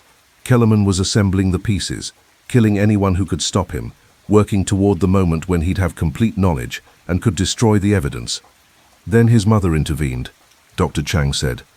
Then Constance Kellerman, a woman who'd spent 20 years planning this moment, set her trap. She had the complete sequence. Her husband had given it to her before he died. She could have opened the Buddha at any time, but she wanted more than just exposure of the conspiracy. She wanted her son destroyed for his crimes, wanted the world to see him as the monster he was. Wolfe's expression darkened. So she sent the Buddha to me. She crafted a note designed to intrigue my vanity, challenge my intellect, and draw me into active investigation. She knew her son was monitoring the Buddha's location. She knew he would view me as a threat. She knew he would escalate, make mistakes, eventually be caught. She used you as bait, Fenton said. She used me as a weapon. Every element was calculated. The mysterious delivery, the warning about a fourth death, the challenge to solve the mystery. She predicted my responses, anticipated my investigation, and ensured I would be positioned exactly where she needed me when her son made his final move. Kramer's cigar had gone out. He relit it with sharp, angry movements. She put your life at risk, our lives, Mrs. Hartwell's life, all to catch her own son. Yes, but she also ensured we'd be prepared. The warning gave us time to secure our defenses. The police involvement provided protection. The week-long deadline created urgency that forced her son to act prematurely before he'd completed his preparations. She orchestrated events so that we would survive and he would be captured. Cold, Pearlie muttered. Brilliant, Wolfe corrected. Morally questionable, ethically bankrupt, emotionally devastating, but tactically brilliant. She played a multi-dimensional game across decades, using her husband's blood money to build a corporate empire designed to find one artifact. When it surfaced, she used her son's obsession against him, turned his strength into weakness, and ensured that his attempt to protect his father's legacy would instead destroy it completely. The room was quiet except for the soft ticking of the desk clock and the occasional shift of the Dobermans as they maintained their watch. There's still one thing I don't understand, Margaret Fenton said. The note mentioned preventing a fourth death. But who was the fourth intended victim? Me, Wolfe said simply. I was always meant to be the fourth death. Pemberton, Aldridge, Whitmore, then Wolfe, each elimination removing someone who could expose the conspiracy. Kellerman planned to kill me, destroy the evidence and disappear. Mrs. Kellerman's note prevented that by warning me in advance, making me cautious, ensuring I'd be protected. She saved your life while using you as bait, I said. Like I told you before, a complicated gift. And Dr. Cordell? Ross asked. Where does she fit? A tragic miscalculation on our part, Wolfe admitted. We contacted her during our investigation. Kellerman was monitoring anyone who showed interest in the Buddha. When he learned we'd spoken to her, he viewed her as a loose end and eliminated her. Her death is partially our responsibility, a consequence of our investigation making her visible to the killer. He was silent for a moment, and I saw genuine regret cross his face. This case has been a study in manipulation, he said finally. Kellerman manipulated his victims, using fear and superstition to disguise murder. His mother manipulated everyone, including me, to achieve her revenge. I, in turn, manipulated Kellerman at the hospital, using the suggestion of hidden treasure to delay him until police arrived. We've all been players in a game that began 80 years ago and has only now concluded. What about the bearer bonds? Hammond from State asked. The $500,000 in 1945 currency? That will be determined by the courts. Legally, they could be claimed by the government, by descendants of Chinese victims, by various parties with competing interests. It will take years to resolve, but the truly valuable treasure was never the money. It was the truth, the exposure of historical crimes, the revelation of collaboration and betrayal, the justice finally served after 8 decades. And Mrs. Kellerman? Kramer asked. She orchestrated this entire thing. She's guilty of being extraordinarily clever while breaking no laws, Wolfe finished. She sent me a legal delivery. She provided information that led to a murderer's capture. She exposed historical crimes.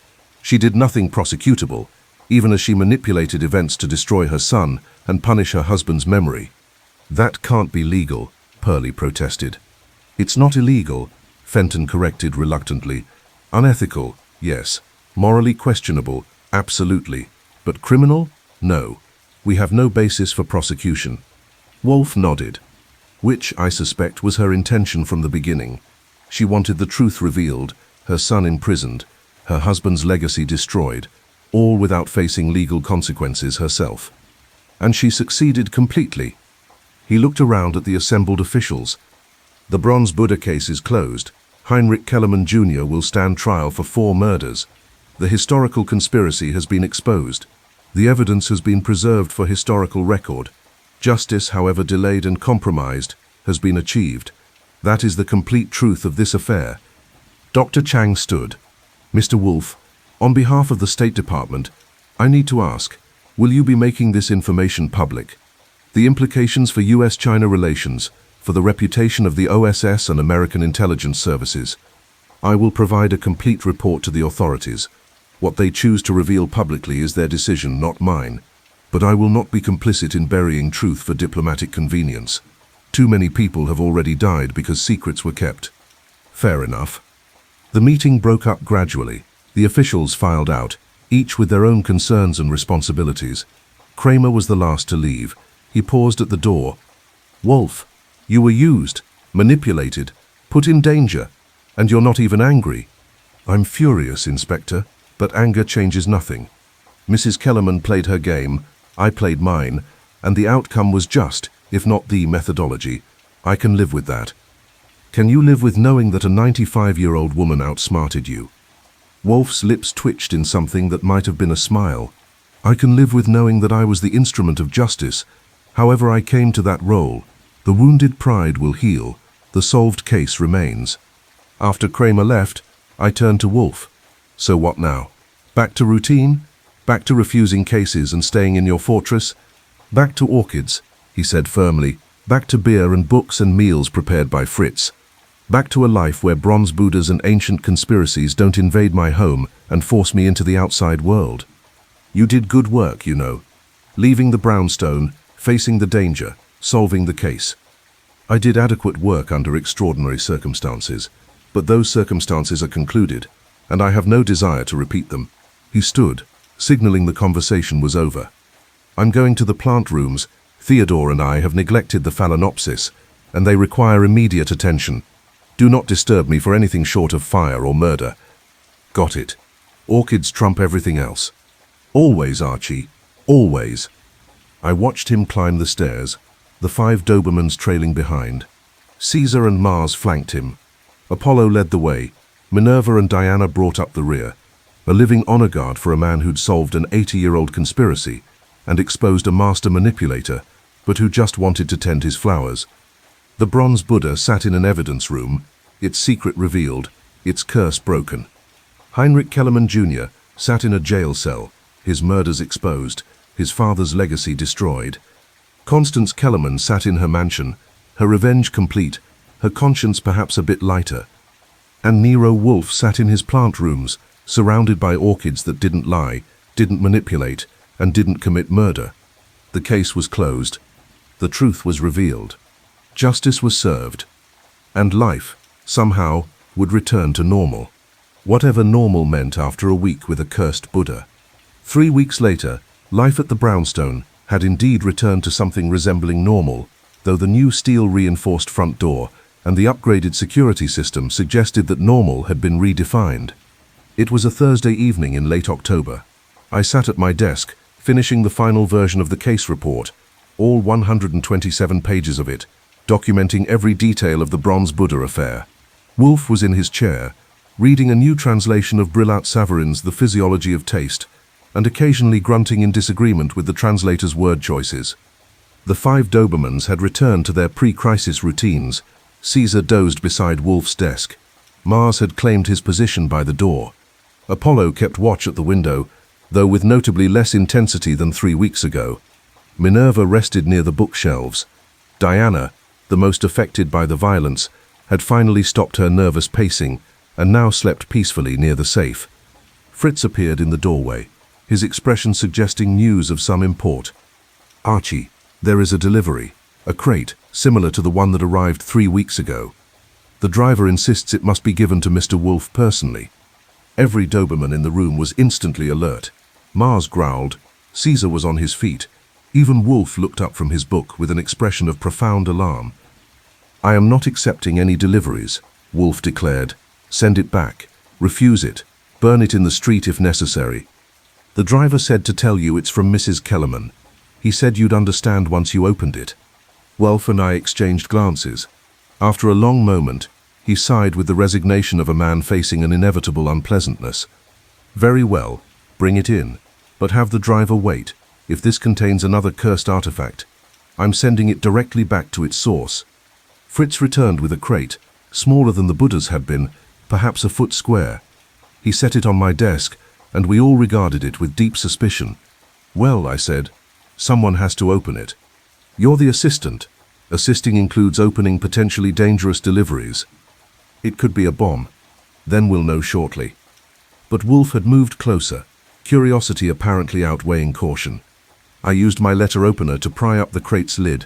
Inside, nested in silk, was a bronze sculpture, but not a Buddha this time. It was a crane, beautifully rendered, standing on one leg with its wings partially spread.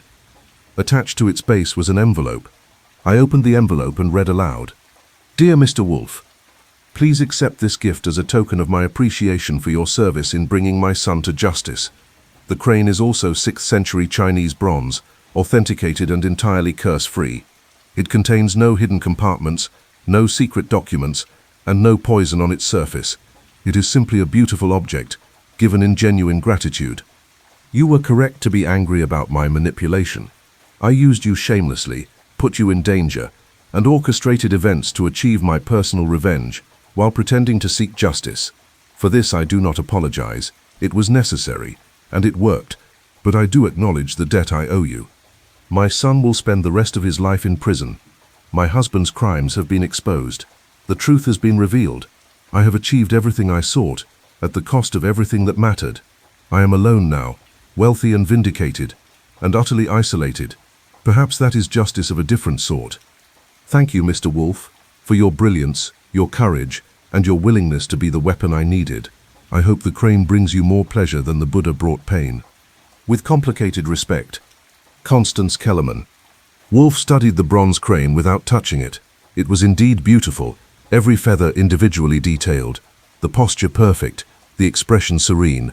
"Fritz," he said finally, "please pack this carefully and send it to the Metropolitan Museum of Art, with a note that it's a donation from an anonymous benefactor to be displayed in their Asian art collection.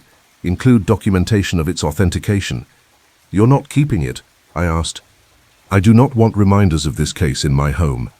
The crane is beautiful, but it carries too much weight of manipulation and revenge.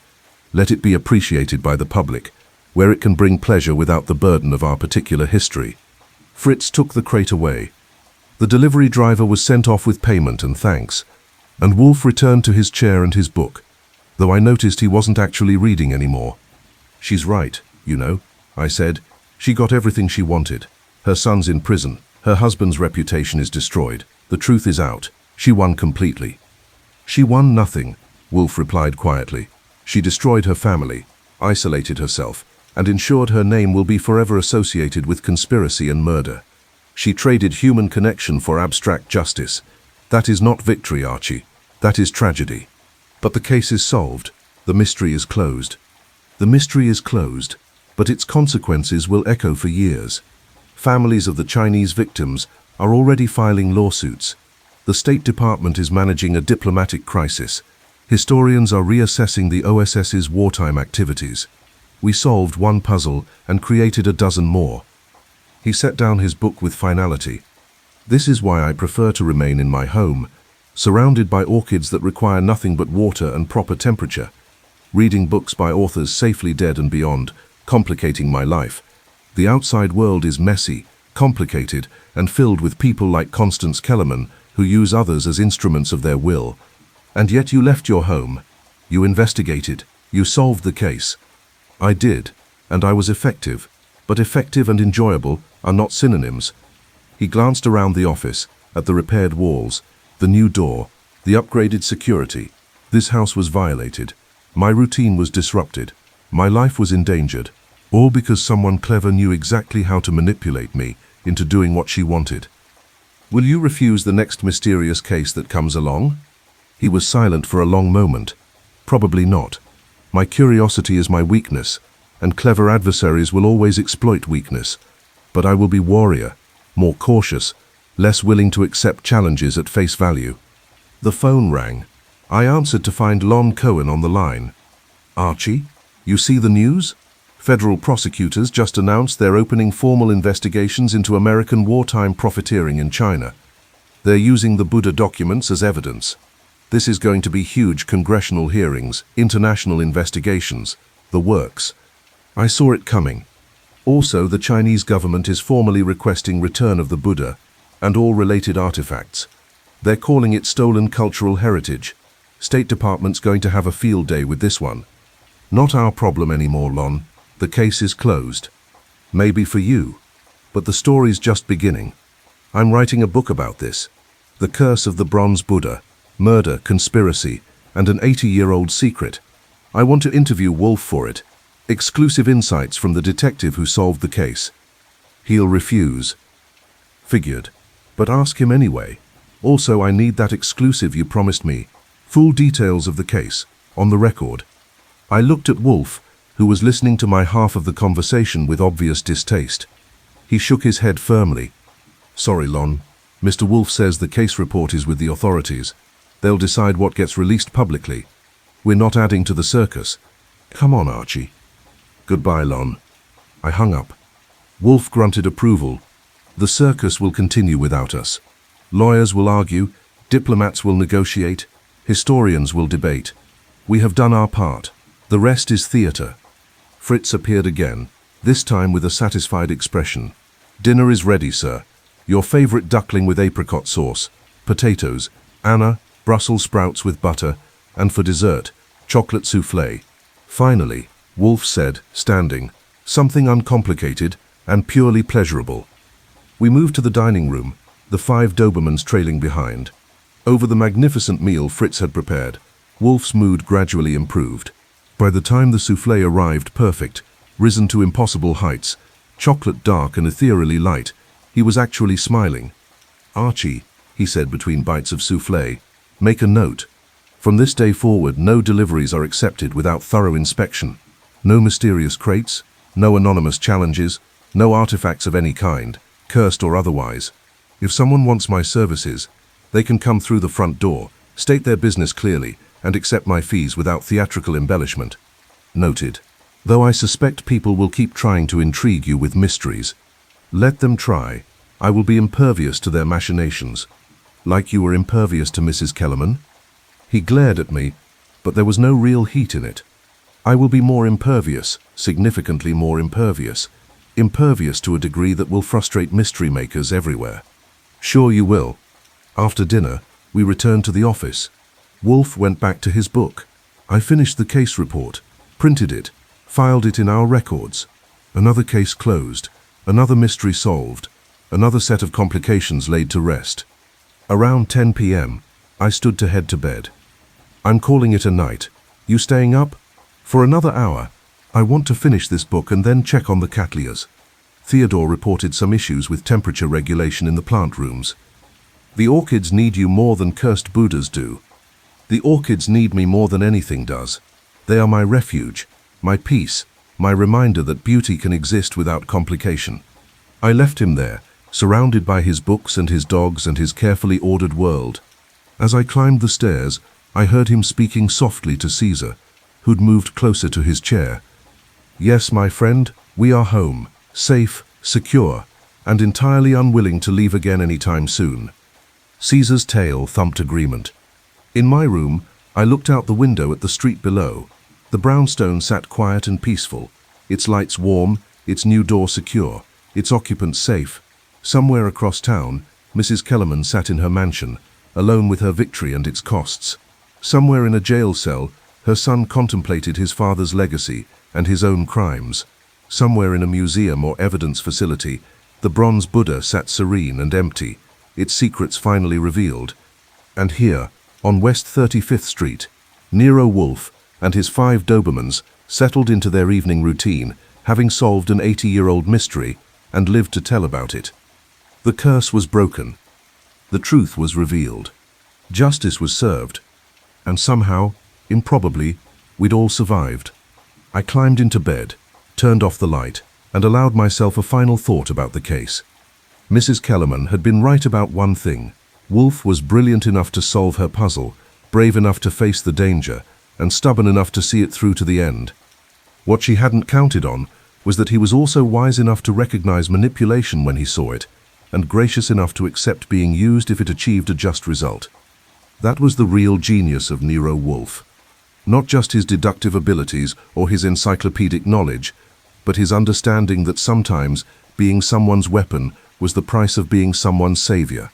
He'd left his fortress, he'd faced his fears, he'd solved the impossible case.